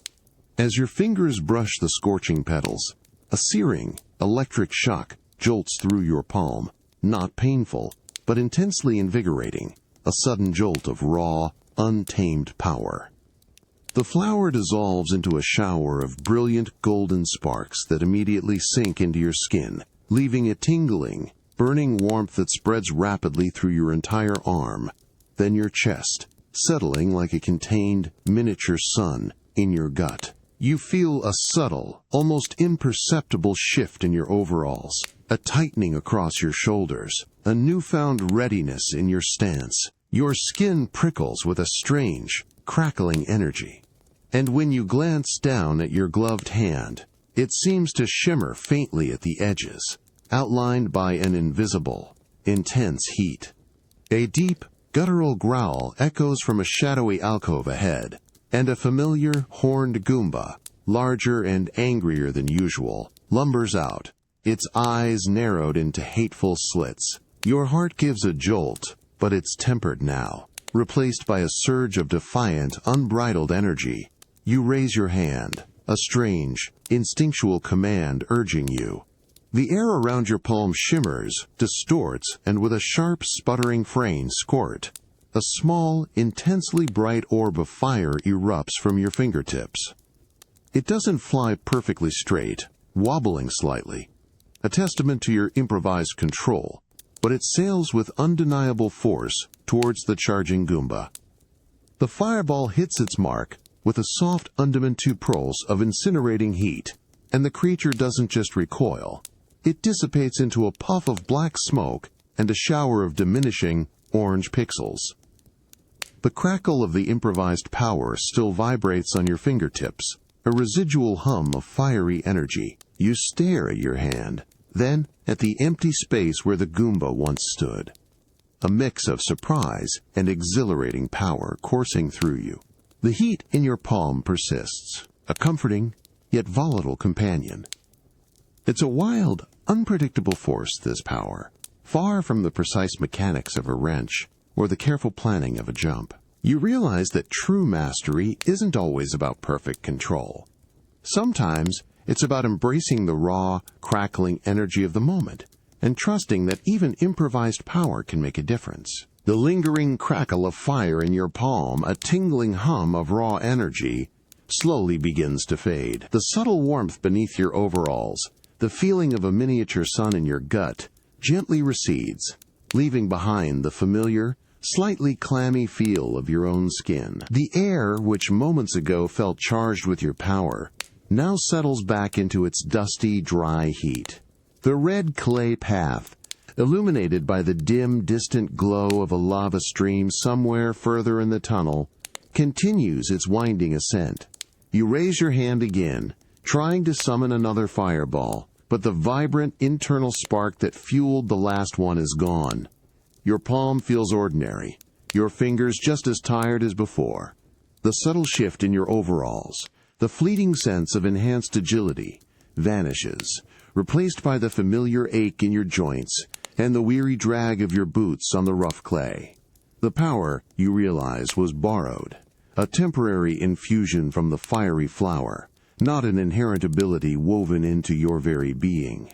It was a brief, exhilarating surge, now gone as quickly as it came, leaving you once again reliant on your own 2 feet, your own jumps, your own practiced reflexes. You take a deep breath, the dusty air scraping at your throat, and push forward, the path now curving sharply to the right. The contrast between the immense, temporary power you just wielded and your inherent vulnerability is stark, a poignant reminder of your place in this strange world. You are not a creature of elemental force, born with innate powers like some of the beings you encounter. Your strength comes from perseverance, from careful navigation, from the simple, repeated act of putting one foot in front of the other, even when every fiber of your being aches. Another small, horned Goomba, oblivious to your recent fiery prowess, shuffles out from a side passage. Your heart gives a familiar thump of recognition, but this time, there's no crackling energy in your palm, no burst of flame waiting at your command. You duck, then leap, a practiced, precise jump, bringing your boot down firmly on its head. The creature squashes with a soft splat, its pixels dissolving into nothingness. The impact sends a jolt through your leg, a very real, very physical sensation. The victory is small, earned through old-fashioned effort, and though less spectacular than a fireball, it feels undeniably real, earned by your own innate abilities. You continue on, the red clay path stretching ahead into the warm, dusty gloom. The knowledge of that temporary power, the memory of the searing heat in your hand, lingers like a fading dream. It's a strange existence, this reliance on fleeting external boosts in a world populated by beings with their own unchanging intrinsic powers. You realize that while borrowed strength can be exhilarating, the truest, most enduring power lies not in temporary enhancements, but in the constant, unyielding application of your own humble, hard-won abilities. The real power, you discover, is simply in enduring. The red clay path you've been trudging along abruptly ends, not in another chamber or a drop, but in a wall of shimmering, distorting heat. You reach out, your fingers brushing against something invisible, yet intensely hot, feeling like static electricity mixed with scorching air. As your hand pulls back, the air around you seems to buckle, and the dry, dusty heat of the tunnel is sucked away in a single, guttural gurgle, replaced by an immediate, profound chill and a powerful, almost choking smell. It's the unmistakable stench of raw sewage, thick with mildew and decay, mingled with the bitter tang of old, corroded metal. You're plunged into a familiar, suffocating darkness, the sounds of distant machinery and shuffling Goombas instantly vanishing, replaced by a low, insistent drip, drip, drip that echoes off unseen. Vast surfaces, You land, not on solid ground, but with a sickening asterisk sploosh, asterisk, into a knee-deep pool of frigid, viscous liquid. The water, thick and oily, immediately seeps through your worn overalls, soaking your skin with its nauseating cold. You fight to keep your balance, your boots sinking into a squishy, unseen sludge beneath the murky surface. Your eyes, straining, slowly begin to distinguish shapes in the oppressive gloom. You're in an enormous, underground chamber, its walls dripping with condensation, lined with a dizzying, complex network of ancient, rust-streaked pipes, some thin as your arm, others wider than a small cart. The air is heavy, still and fetid, pressing in on you. The source of the drip, you quickly realize, isn't just a leak. It's a constant, slow overflow from a gargantuan, corroded valve, jammed open and weeping a steady stream of dark, reeking water into the vast, stagnant pool you're now standing in. The entire system, you instinctively know, is choked, stagnant, and failing. You wade through the foul water, each step a squelching effort, towards the colossal valve. It's an ancient, circular mechanism, encrusted with layers of rust and grime, its wheel-like handle frozen solid. You reach out, your gloved fingers brushing against the cold, slimy metal, feeling the thick, crusty buildup that prevents any movement. Your plumber's instinct, honed by years of diving into the grimy guts of infrastructure, takes over.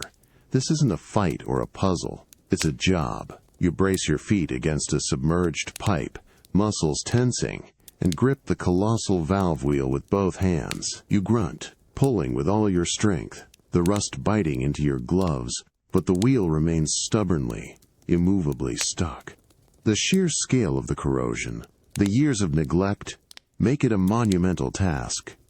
You shift your stance, trying a different angle, summoning every ounce of your stubborn strength. You pull, twisting, your body straining, sweat beading on your brow despite the freezing water. The ancient metal groans in protest.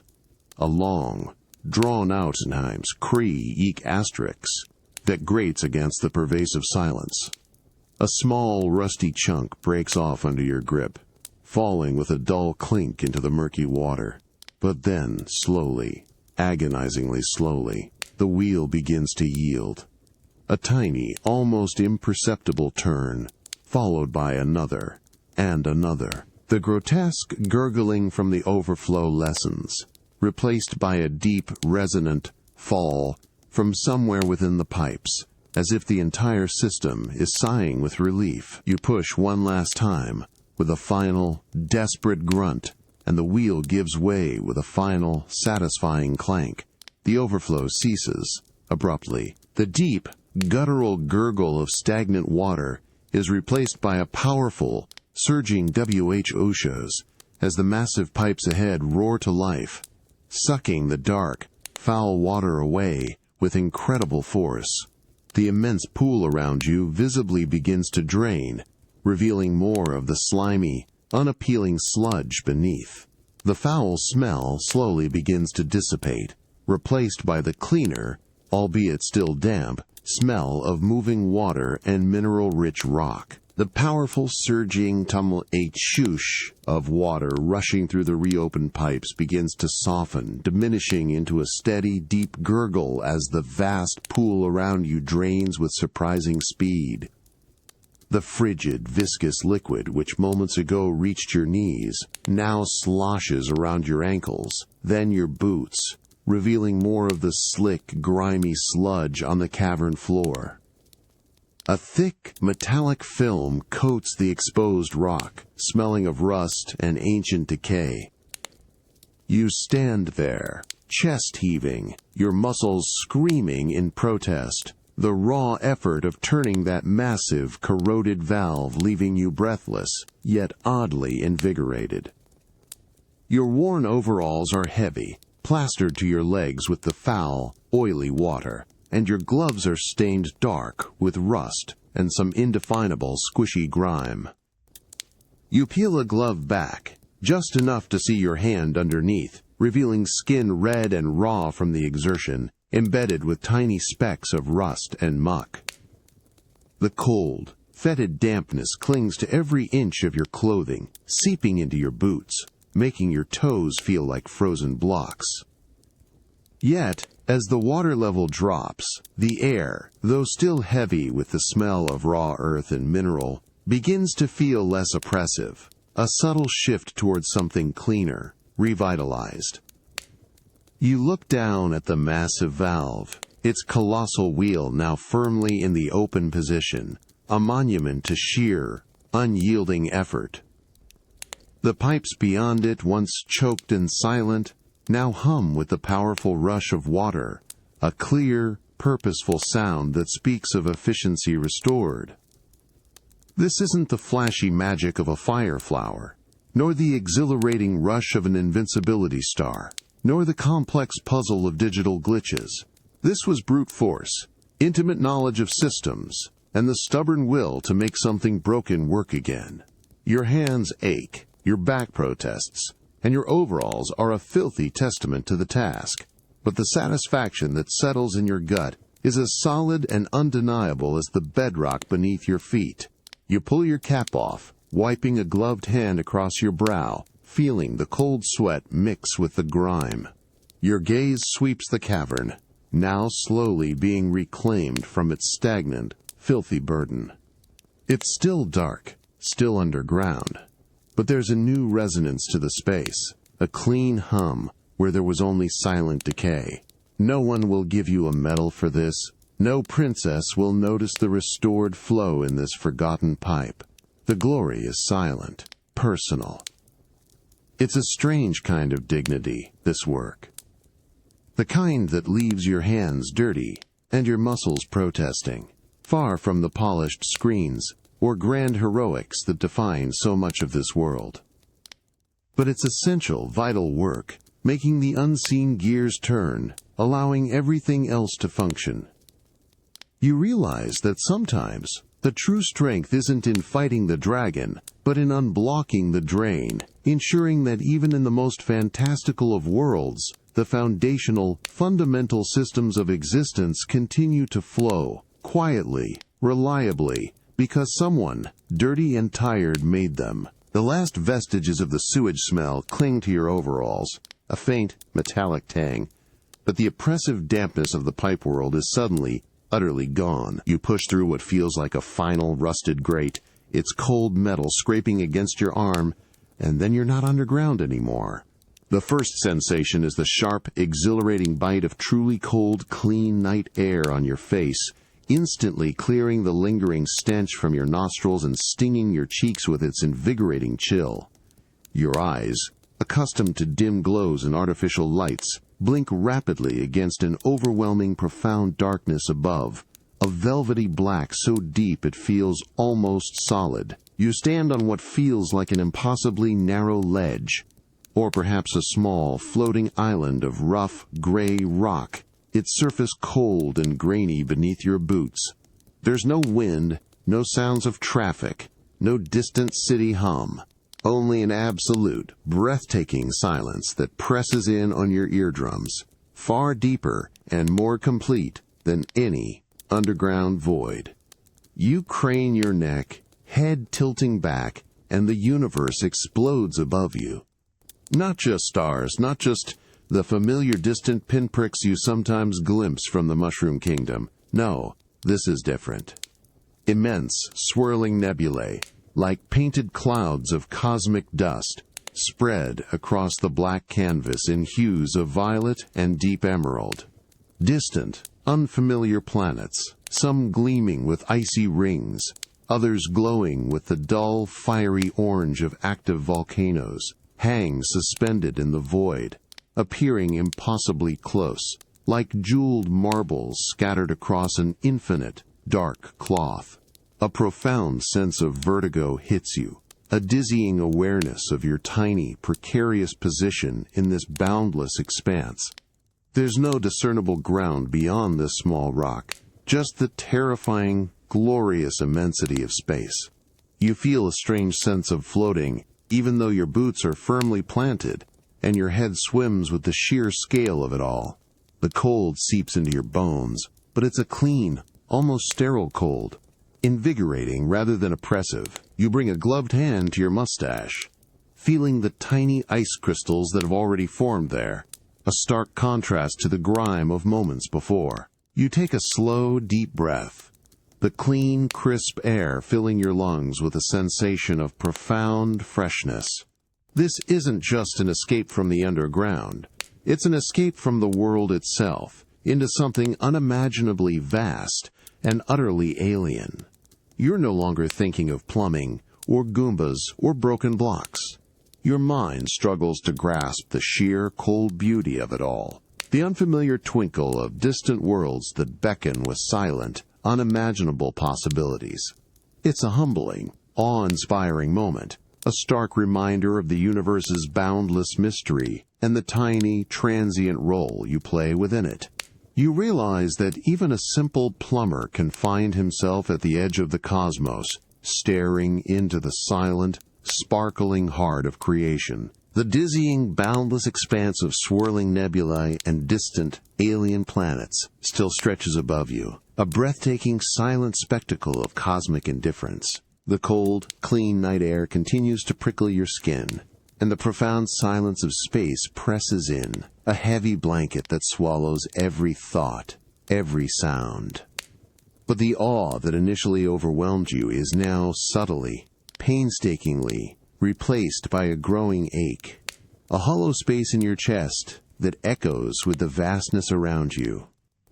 Your worn overalls, still faintly smelling of damp earth and rust, feel like a fragile shell against the sterile, absolute vacuum you sense just beyond this tiny rock.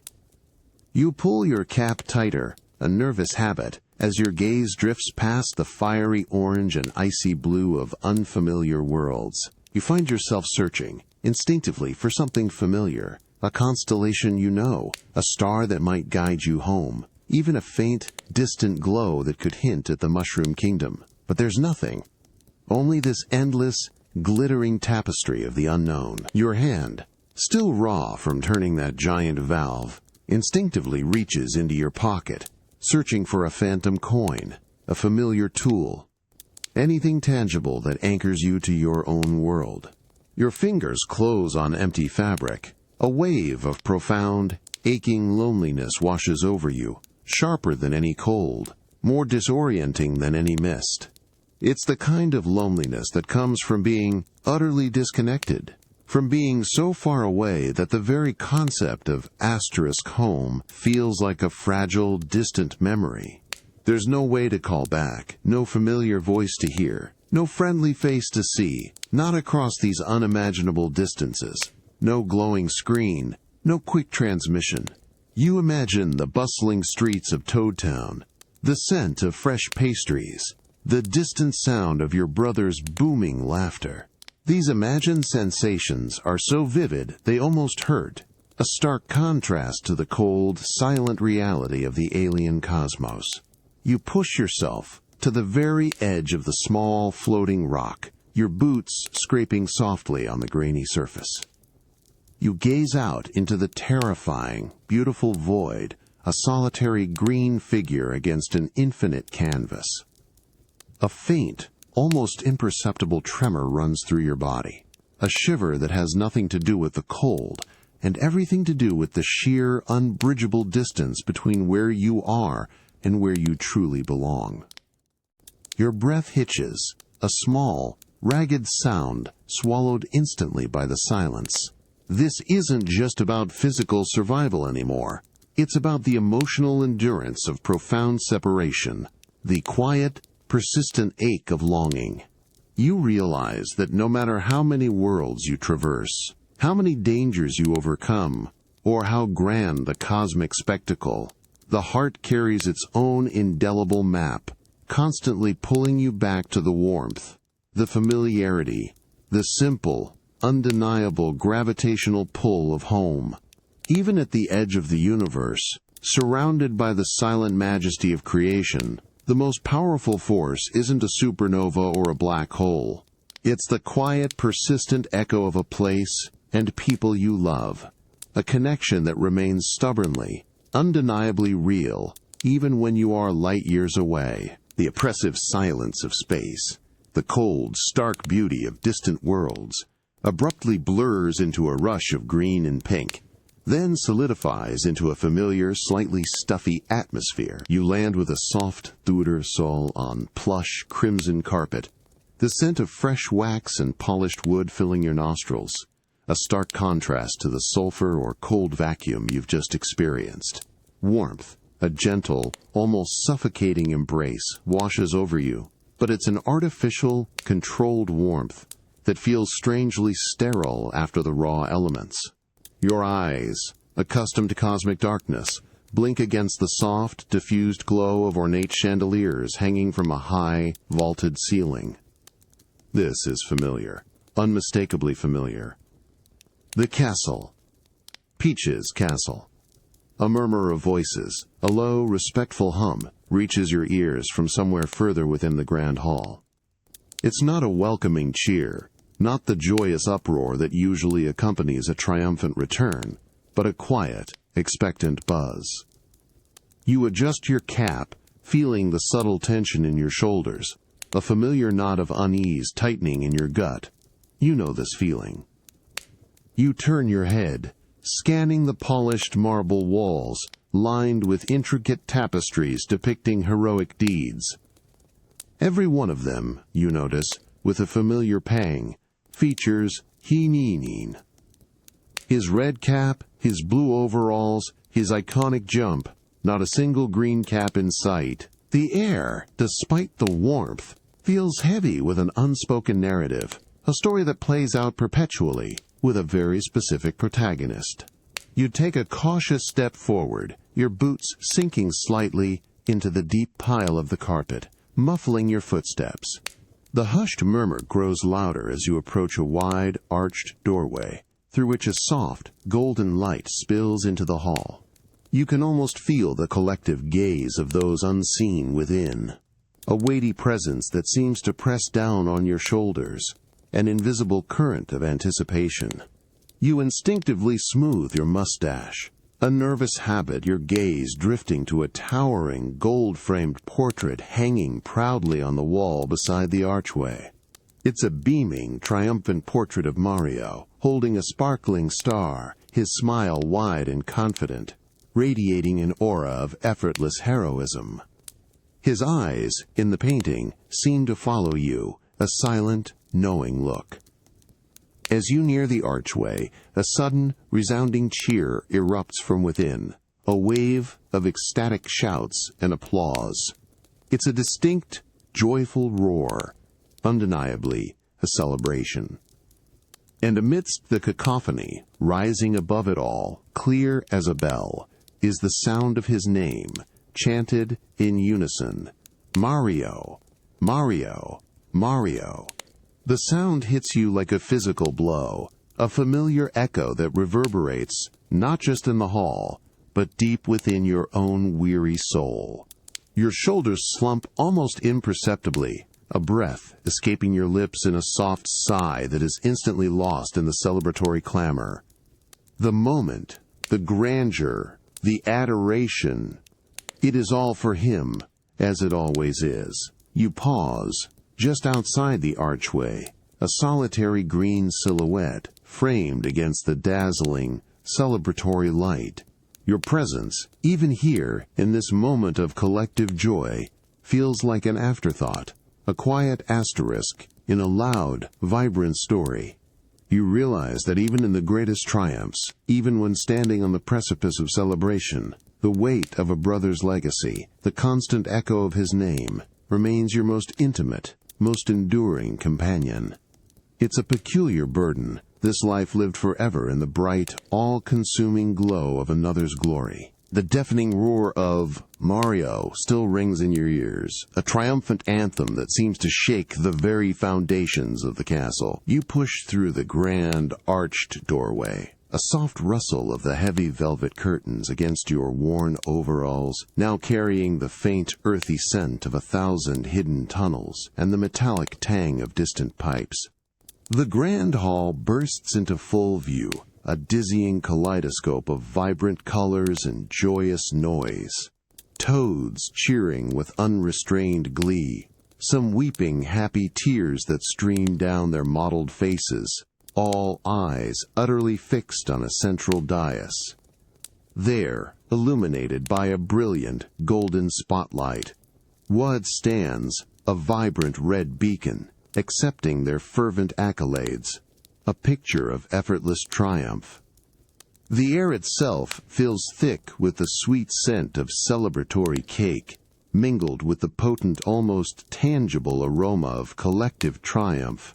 But for you, amidst it all, it carries a faint, persistent undertone of being an afterthought, a quiet asterisk in a booming story. You gravitate towards the periphery of the vast chamber, a green shadow moving subtly at the edge of the dazzling golden spotlight. A small group of toads, their colorful caps bobbing enthusiastically, momentarily turn their heads as your form enters their line of sight. A quick, polite glance, perhaps a fleeting nod that barely registers. Then their eyes snap back, instantly drawn to the hero, their faces glowing with an almost worshipful adoration.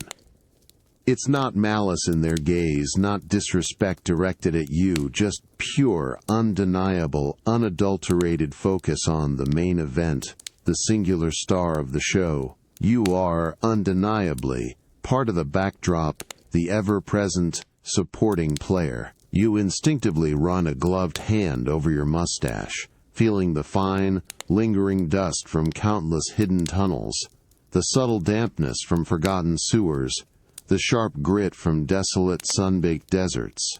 These are your stories, etched into the very fabric of your skin, embedded in your aching muscles, quiet narratives that exist in a different realm, a world without grand applause or viral, echoing cheers. You catch a fleeting glimpse of Princess Peach.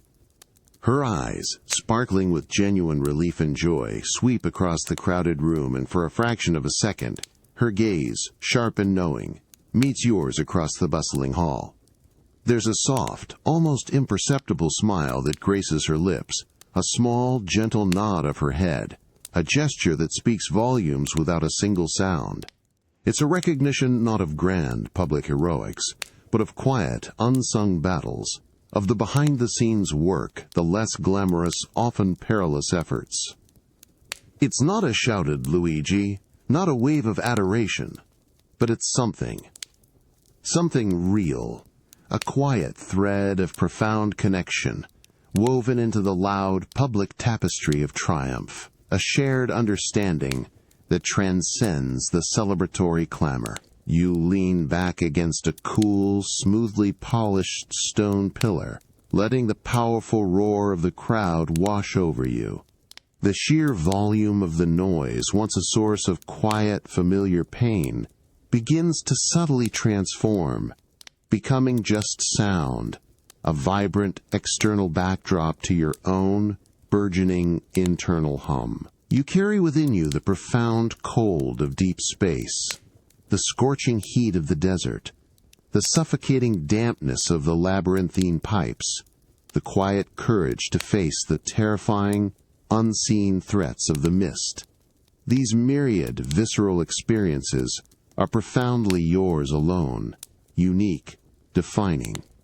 They are not, and cannot be, measured by the fleeting enthusiasm of cheers or the often hollow metrics of comparison. Your inherent worth, you realize, is not found in how many likes your solitary journey garners, nor in how brightly your name shines next to another's, but in the steadfast, honest, and deeply personal journey itself. The triumphant echoes of Mario still reverberate in the grand hall, slowly beginning to recede, leaving behind a dull thrum in your ears.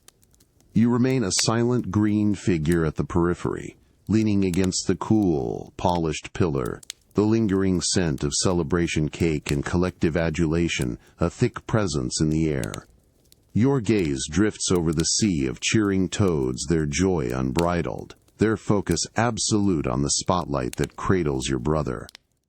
It's a familiar tableau, one you've observed countless times, a vibrant, powerful moment that always seems to unfold just beyond your reach, a story where you are a persistent, but quiet, observer.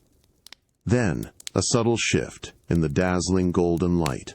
Princess Peach, her radiant smile still gracing her lips, her hands gently clasped, begins to move. Not towards the exiting crowd, not back to the dais, but with a fluid, almost imperceptible grace, she steers a course away from the central fanfare, her elegant gown rustling softly on the crimson carpet. Her eyes, which met yours fleetingly before, now hold a deeper, more direct intent as she navigates the edges of the celebratory throng, making her way towards your quiet corner. The very air around you seems to crackle with this unexpected trajectory, a silent, personal acknowledgement cutting through the public roar. She approaches, her presence a soft, warm eddy in the bustling stream of celebration. Her steps are light, almost soundless on the thick carpet, a stark contrast to the boisterous energy she's just left behind. Her gaze, when it meets yours directly, is soft, filled not with the distant adoration of the crowd, but with a profound, knowing empathy. Her eyes flicker briefly, subtly, from your weary face down to your overalls, still stained with the telltale grime of the pipes, the lingering dust of countless tunnels, the faded dampness of unseen caverns. It's a silent recognition of your journey, a quiet acknowledgement of the less glamorous, often lonely battles you fought far from any spotlight. She stops inches from you, the warmth of her presence a comforting counterpoint to the persistent chill you still carry in your bones. Without a word, without a sound, she reaches out a hand. Her soft, delicate fingers gently, fleetingly, brush against the oil and rust-stained fabric of your upper arm, a light, almost ethereal touch that sends a surprising warmth spreading through your chilled skin. Her lips offer a faint, private smile, a small, knowing upturn at the corners, and her eyes hold yours, a shared understanding passing between you that speaks volumes more than any shouted cheer. It's a silent, powerful acknowledgement of the hidden burdens, the unsung efforts, the quiet, persistent courage that often goes unnoticed. You feel a profound sense of shared vulnerability, a sudden, almost overwhelming comfort in that fleeting, gentle touch. It's a warmth that transcends the physical, reaching deep into your soul, a silent validation that someone, amidst all the celebration and public glory, truly sees you. This unexpected gesture, this quiet moment of connection in the roaring heart of a public triumph, is a powerful reminder that even in a world obsessed with heroes and grand narratives, the most profound forms of recognition often come in the softest, most unassuming whispers, connecting you not through shared fame, but through the honest, unvarnished truth of shared experience. Princess Peach's delicate fingers, still warm from the celebration, linger for a fleeting moment on the grime-stained fabric of your overalls, a featherlight touch that sends a surprising current of warmth through your chilled arm. The very fabric, heavy with the lingering smells of damp earth and distant sulfur, feels like a physical history, and her touch acknowledges every arduous mile, every hidden struggle. Her gaze, when it meets yours directly, is not fleeting, but deep, unwavering, entirely focused. It's a gaze that seems to peel back the layers of weariness, the ingrained sense of being overlooked, and look straight into the core of your quiet endurance. You feel truly shoot a scene, stripped bare of comparison, understood without a single word needing to be spoken. The clamor of the hall, the joyful shouts for your brother, seems to fade into a distant hum, a muffled soundtrack to this intensely private moment. Her eyes, pools of soft, intelligent blue, hold a depth of empathy that resonates with your own unspoken exhaustion. There's no pity there, no condescension, just a profound, shared understanding. A silent acknowledgement of the less celebrated yet equally vital battles fought in the shadows. It's a connection undiluted by the performative cheer, unmediated by any filter. A genuine human-to-human recognition that feels shockingly potent in a world so often focused on surface triumphs. You find yourself standing a little straighter, the familiar tension in your shoulders easing, even as the grime on your overalls remains. You hold her gaze, a silent conversation passing between you, richer than any dialogue.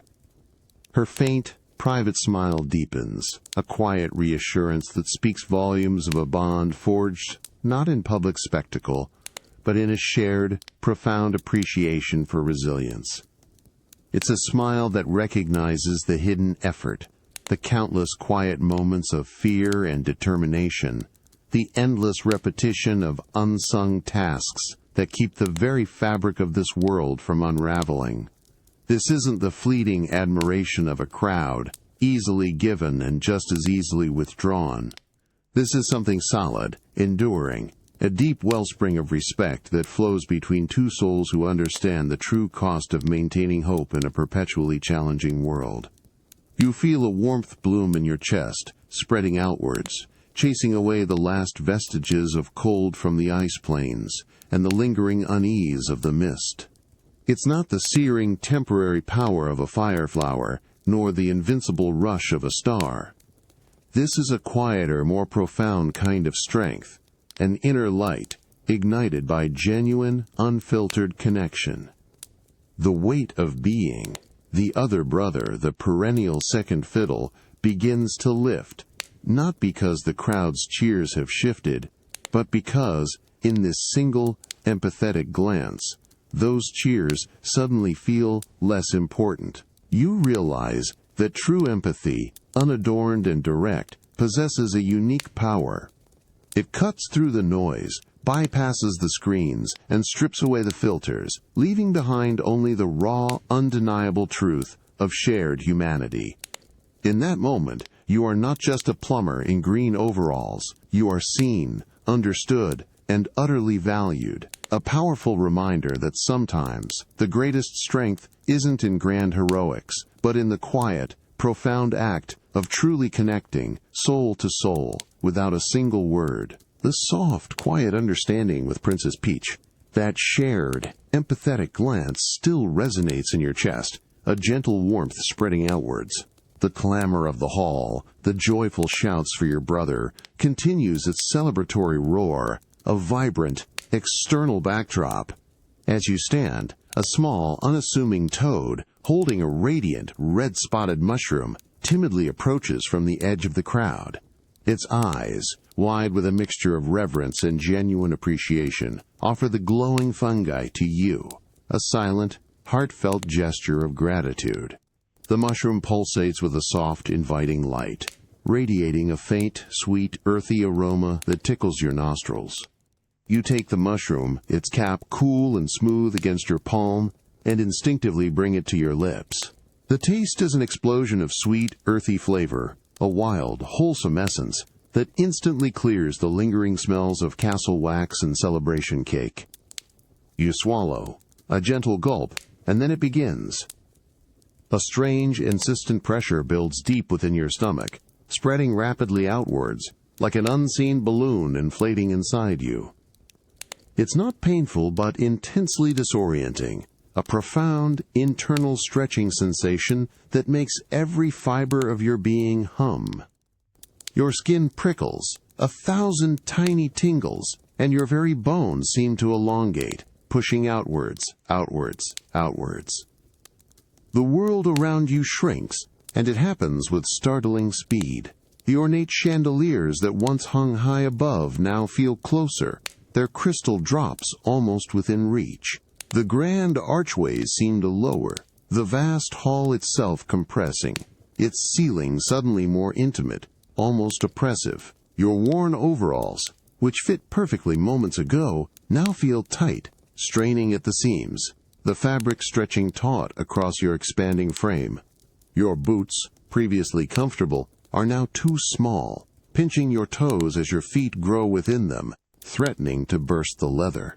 You feel an awkward, gangly elongation, your limbs suddenly too long, too unwieldy, a puppeteer's strings snagging, as you suddenly become much, much bigger. The toads who were just a moment ago cheering for your brother suddenly fall silent, their excited chatter replaced by gasps and wide-eyed stares. Their small, mushroom-capped heads crane upwards, their faces a mixture of surprise and awe, as you continue to expand, a towering green figure dominating the space. You feel a sudden, jarring clumsiness, your new height making the simple act of standing feel precarious, like a newborn giraffe trying to find its balance. Your head brushes against a hanging banner, sending it swaying wildly, and you instinctively duck, a movement that feels exaggerated, ungainly. You look down at your hands, which seem enormous now, your gloved fingers reaching further than before. The subtle warmth from Peach's touch, the empathy in her gaze, has given way to this new, almost comical, physical awkwardness. The sheer unexpectedness of it leaves you momentarily stunned, grappling with this sudden, inconvenient growth spurt. It's a profound, almost absurd, physical transformation, a momentary superpower that comes with its own clumsy, disorienting challenges. You realize that sometimes, even the most welcome power-ups bring not just strength, but an entirely new, often uncomfortable, reality to navigate, forcing you to relearn the very simple act of existing in your own, suddenly much larger skin. The internal stretching sensation, that profound, disorienting push, slowly subsides, leaving you standing impossibly tall in the castle hall. Your worn overalls, now stretched taut to their absolute limit, chafe uncomfortably against your suddenly elongated limbs, the seams groaning faintly with every shift of your weight. Your boots, once snug, are now tight, pressing against your toes, making each step a deliberate, almost clumsy effort on the plush crimson carpet. The scent of celebration cake, once sweet and inviting, now feels cloying, and the distant roar of the crowd, while still for your brother, seems muffled, almost miniaturized, as if you've been lifted above the fray, both literally and figuratively. The ornate chandeliers, which once hung majestically far above, are now eye-level, their polished crystals gleaming too brightly, almost within reach of your cap. The grand archways, once towering, now feel like narrow passages, forcing you to duck your head, making the very architecture of the castle seem suddenly quaint, small, and disproportionate to your new, immense frame. Below, the toads, who were just moments ago staring up at you in awe, now appear as tiny, colorful specks, their mushroom caps like scattered pebbles on the floor. Their excited murmurs are barely audible, their entire world compressed, flattened beneath your towering perspective. It's an entirely new way of seeing, a profound shift in scale that redefines every familiar object, every known space. You try to move, but your new height makes every action feel exaggerated, ungainly. Your usual nimble jumps, your quick, precise movements, are unthinkable here. A simple step sends a tremor through the floor, a subtle vibration that travels up the polished pillars. The ingrained sense of caution that usually guides your every move now grapples with this sudden, unwieldy power. You are conspicuous, undeniable, a green giant in a hall designed for smaller, more delicate beings. There's no blending in now, no quiet corner for observation, no subtle passage through the crowd. Every eye, even if momentarily diverted, returns to your towering form. You glance towards the central dais where your brother still stands, a red beacon in the spotlight. From your new vantage point, he too seems smaller, more distant. The constant pressure of comparison, the lingering shadow of his grander fame, still exists, but it feels different now, almost abstract, viewed from this altered perspective. This isn't the quiet, unassuming strength you usually cultivate. It's an undeniable, overt presence that commands attention whether you seek it or not. You take a deep breath, the air at this new height feeling slightly different, thinner perhaps. It's a strange kind of self-improvement, this. You are stronger, yes, undeniably bigger, but not necessarily more comfortable, or even more effective in a world built for your previous scale. You realize that sometimes improvement isn't about becoming objectively better, but simply about becoming different, and in that difference, finding an entirely new set of challenges, and a fresh, often awkward perspective on the very nature of existence itself.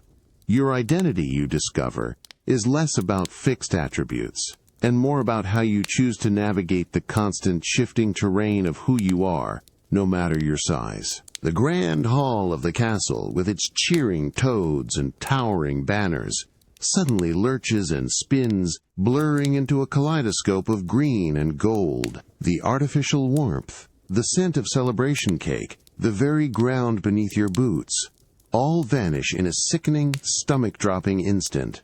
An intense, biting cold engulfs you, far sharper than any ice plane, stealing your breath and stinging your eyes.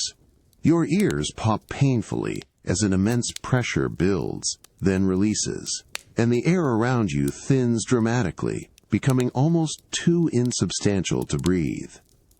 You are falling. A dizzying, stomach-churning plummet through an endless, open expanse. The wind rushes past your ears with a deafening, high-pitched shriek, tearing at your overalls and whipping your cap violently against your head. You flail, arms and legs churning instinctively, but there's nothing to grab, nothing to break your descent. Below you, a vast, swirling carpet of fluffy white clouds stretches to an impossibly distant horizon, a soft, inviting blanket that promises a brutal deception. Above, the sky is a brilliant, unforgiving expanse of pale blue, utterly devoid of sun or moon, just an infinite, almost sterile, lightness. The cold is everywhere, seeping into your bones, numbing your fingers and toes, yet the sheer speed of your descent generates a raw, exhilarating terror. Your lungs burn with the effort of gasping in the thin, frigid air, each shallow breath a painful rasp. You clench your jaw, eyes wide and streaming from the wind, trying to discern any feature in the blurring expanse. The clouds below seem to rush upwards to meet you, their soft white becoming a menacing, churning mass. Your body feels light, weightless, yet undeniably accelerating, a green, plummeting speck against a vast, indifferent sky. A profound sense of helplessness washes over you, a familiar, uncomfortable companion in these moments of uncontrolled freefall. Then, just as the clouds below loom impossibly close, a new sensation. Not a sound, but a subtle, chilling shift in the air pressure above you. A sudden, momentary darkening of the already pale blue sky. A vast, impossibly wide shadow, perfectly circular and utterly uniform, passes over you with astonishing speed. It's too quick to truly register, a fleeting colossal eclipse, but the sensation of its immense, unseen presence is undeniable. The cold intensifies for a fraction of a second, and you feel an almost imperceptible, momentary suction, as if some gargantuan silent entity has just whisked past, completely oblivious to your tiny, plummeting form. Your heart leaps into your throat, a frantic, desperate beat against your ribs. This isn't just a fall. It's a fall into an unknown, dangerous sky, where even the air itself is a struggle, and immense, silent threats drift unseen above.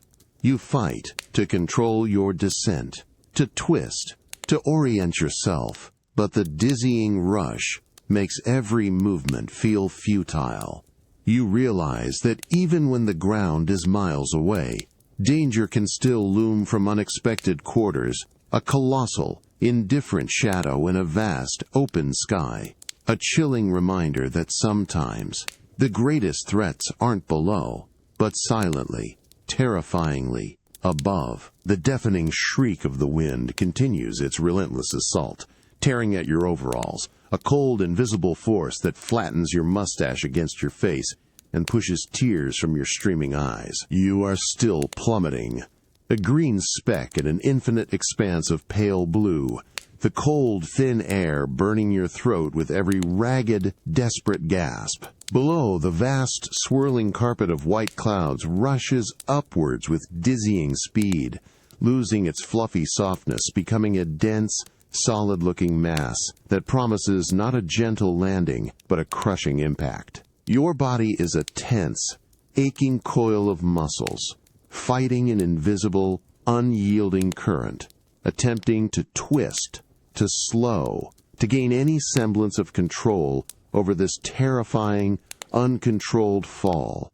The sheer scale of the sky is overwhelming, stretching endlessly in every direction, an unbroken, uniform blue that offers no landmark, no point of reference, no familiar guiding star. There are no distant contrails, no faint hum of distant airships, none of the usual signs of life or passage that mark the skies closer to home. Here there are no flight paths, no designated lanes, just this terrifying, boundless freedom that offers no safety. You feel incredibly isolated, a solitary, vulnerable being against an immense, indifferent canvas. The cold seeps deeper, numbing your limbs, making your gloved fingers clumsy and stiff as you futilely reach out into the rushing air. Your lungs feel on the verge of bursting, each breath a shallow, burning scrape against the frigid air. The dizzying speed makes the world blur into streaks of pale color, and your head throbs with the constant pressure and the desperate, futile struggle for control. You clench your jaw, tasting the metallic tang of fear and exertion on your tongue. The overwhelming sense of vulnerability is absolute. You are utterly at the mercy of gravity and the vast, empty sky, your destiny entirely out of your hands. This isn't the controlled challenge of a monster's lair or a crumbling platform. This is the primal, unvarnished confrontation with your own fragility. You twist your body, pushing against the wind, a desperate, instinctual movement, hoping to somehow alter your trajectory, to soften the inevitable impact with the solid-looking clouds below. The thought of the warm, cozy bed in your house, the familiar smell of mushroom coffee, the simple solidity of the ground underfoot, these distant comforts flash through your mind, mocking the terrifying reality of your endless descent. Every sense is heightened, stretched to its limit, experiencing the raw, unadulterated reality of freefall. In this boundless, uncontrolled fall, where there are no marked routes or human-made anchors, you realize how fundamentally fragile life truly is when removed from its careful structures. Up here, where the sky is truly limitless and unmarked, you are a fleeting green flicker, a small, vulnerable testament to existence itself, constantly teetering on the edge of nothingness, in an indifferent, infinite blue. The dizzying rush of the fall, the frigid bite of the thin air, the vast, pale blue of the sky, all of it is violently ripped away in an instant. You land, not with a bone-jarring impact, but with a searing, instantaneous embrace of intense, suffocating heat.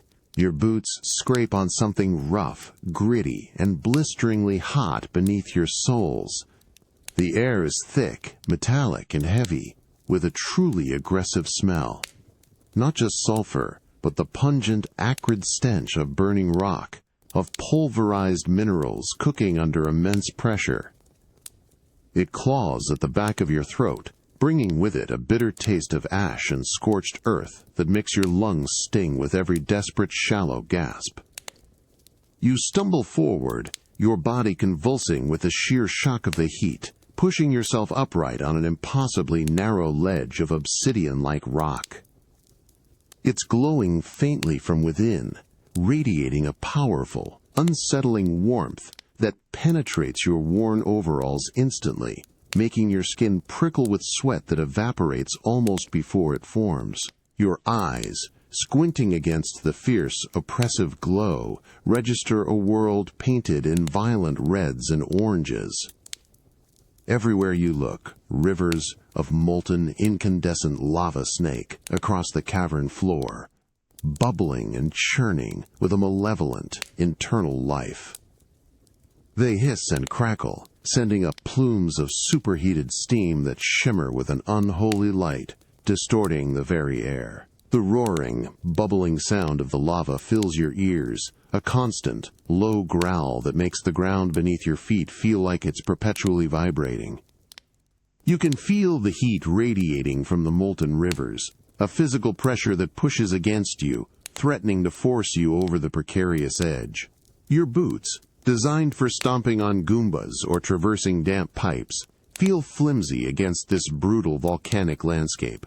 You glance down at your gloves, already singed at the edges, and your hand instinctively retreats from the intense, active heat that surrounds you. This isn't just a warm place, it's a furnace, a destructive forge actively seeking to consume everything in its path. Above, the cavern ceiling is a swirling chaos of smoke and steam, illuminated by the infernal glow below, making it impossible to gauge its height or find any discernible escape. Jagged black rock formations, like petrified teeth, jut out from the walls, casting fleeting, dancing shadows that seem to writhe in the heat haze. Your chest heaves, each breath an effort against the suffocating air, your throat raw and parched. The threat here isn't subtle. It's overwhelming, undeniable, an omnipresent force that seeks to strip you bare of all resilience, to reduce you to nothing but ash. You pull your cap down tighter, a small, defiant gesture against the raging inferno. This is a place of raw, unadulterated destruction, a stark reminder of the planet's own furious heart.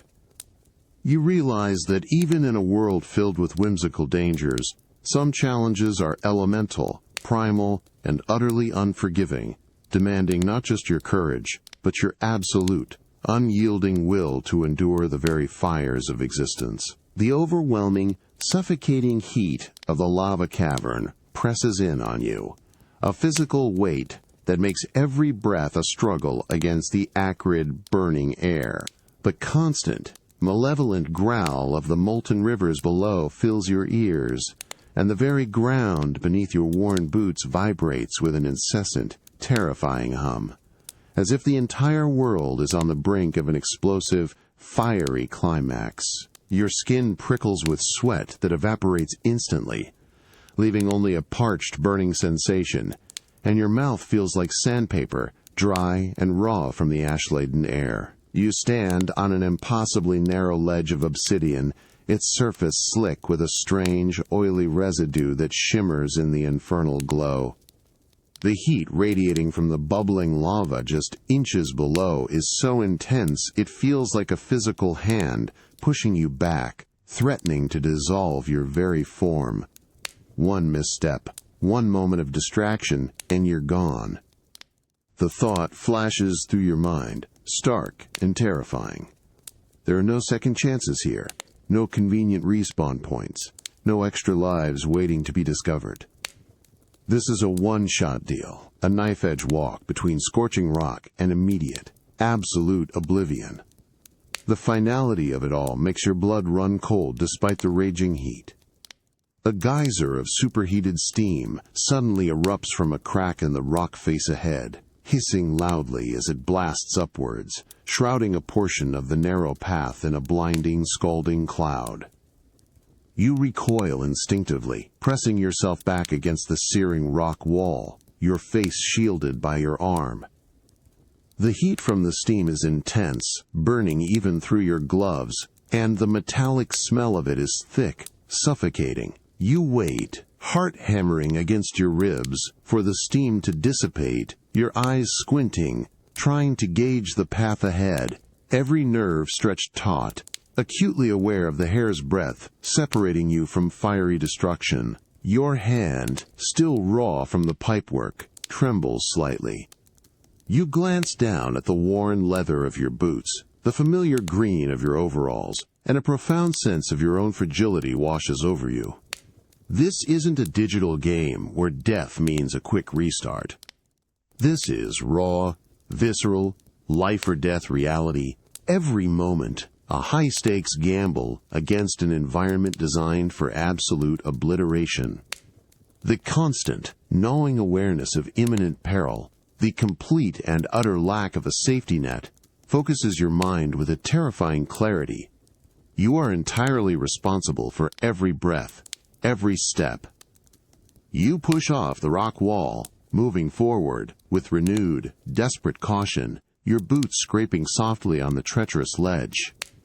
The roaring lava, the swirling steam, the suffocating heat, they are all constant, undeniable reminders of the thin, precarious line you walk. You realize that in this unforgiving crucible, where respawns are a myth and oblivion is a single misstep away, the true power isn't in grand heroics, but in the fierce, unyielding will to cling to every precious second, to resist, with every fiber of your being, the complete and absolute finality of the end. The suffocating heat of the lava cavern still assaults your senses, its acrid smell burning your nostrils, its constant, malevolent growl vibrating through the obsidian ledge beneath your feet. Your clothes, still clinging with the grime of the sewers and the dust of the desert, now feel scorched and heavy with sweat. Every muscle in your body screams in protest, a persistent, dull ache that settles deep in your calves, your thighs, your lower back.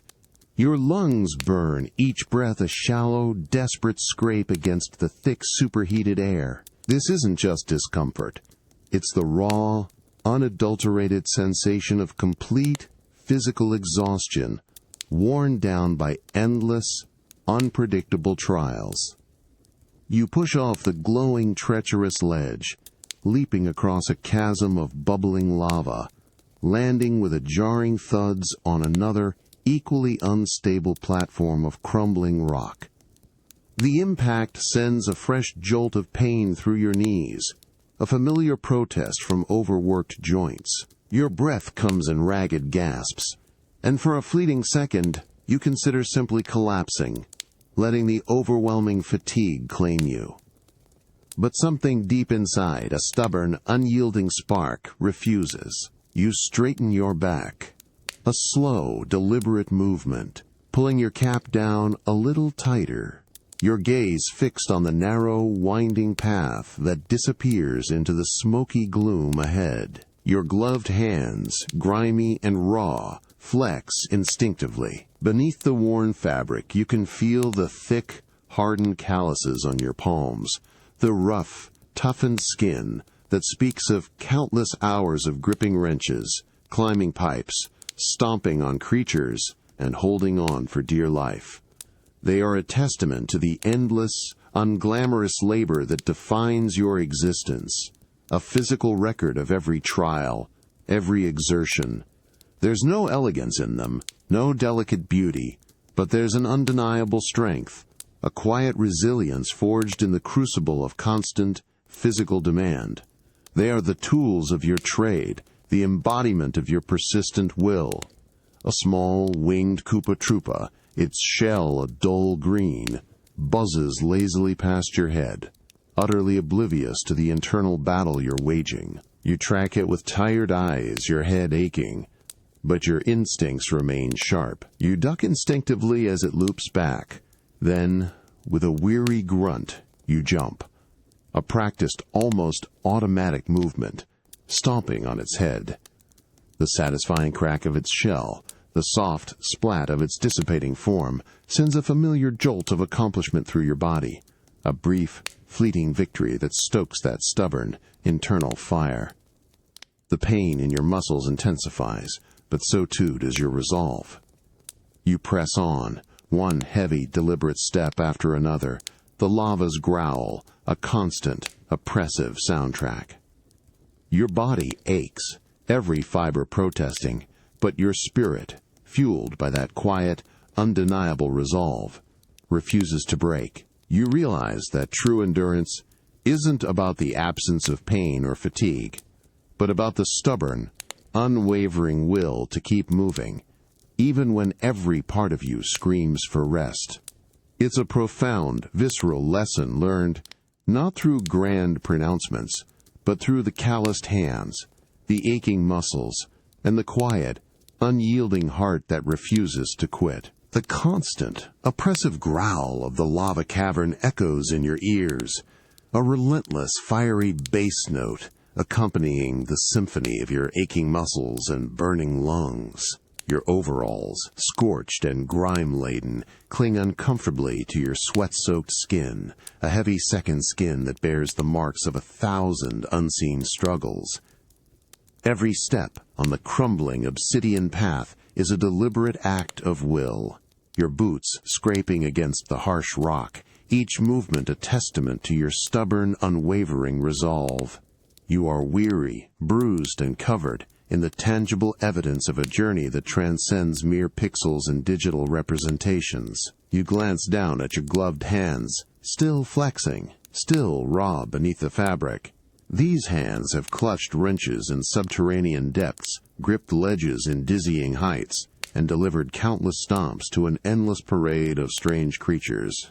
They are not the perfectly rendered, smooth hands of a pristine digital avatar. They're the hands of a worker, calloused and scraped, etched with the story of every physical challenge, every moment of grit and determination. There's a profound, almost primal satisfaction in their worn appearance, a deep connection to the tangible reality of your toil, a constant, physical reminder of your enduring humanity in a world that often feels ephemeral. As you navigate another precarious jump over a bubbling pool of molten rock, landing with a grunt and a jarring impact, a small, pixelated enemy, a fiery piranha plant, suddenly sprouts from a pipe ahead, its toothy maw snapping.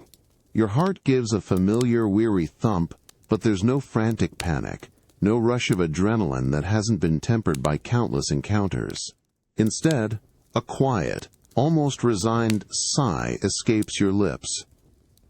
This is just another Tuesday, another foe in an endless parade. You duck its fire, leap and stomp, a practiced, almost automatic rhythm of survival. The creature dissipates. A shower of orange sparks against the fiery backdrop. The victory is small, mundane, yet utterly your own, hard-won, through sheer, repetitive effort. You push on, the path ahead still winding through the infernal glow.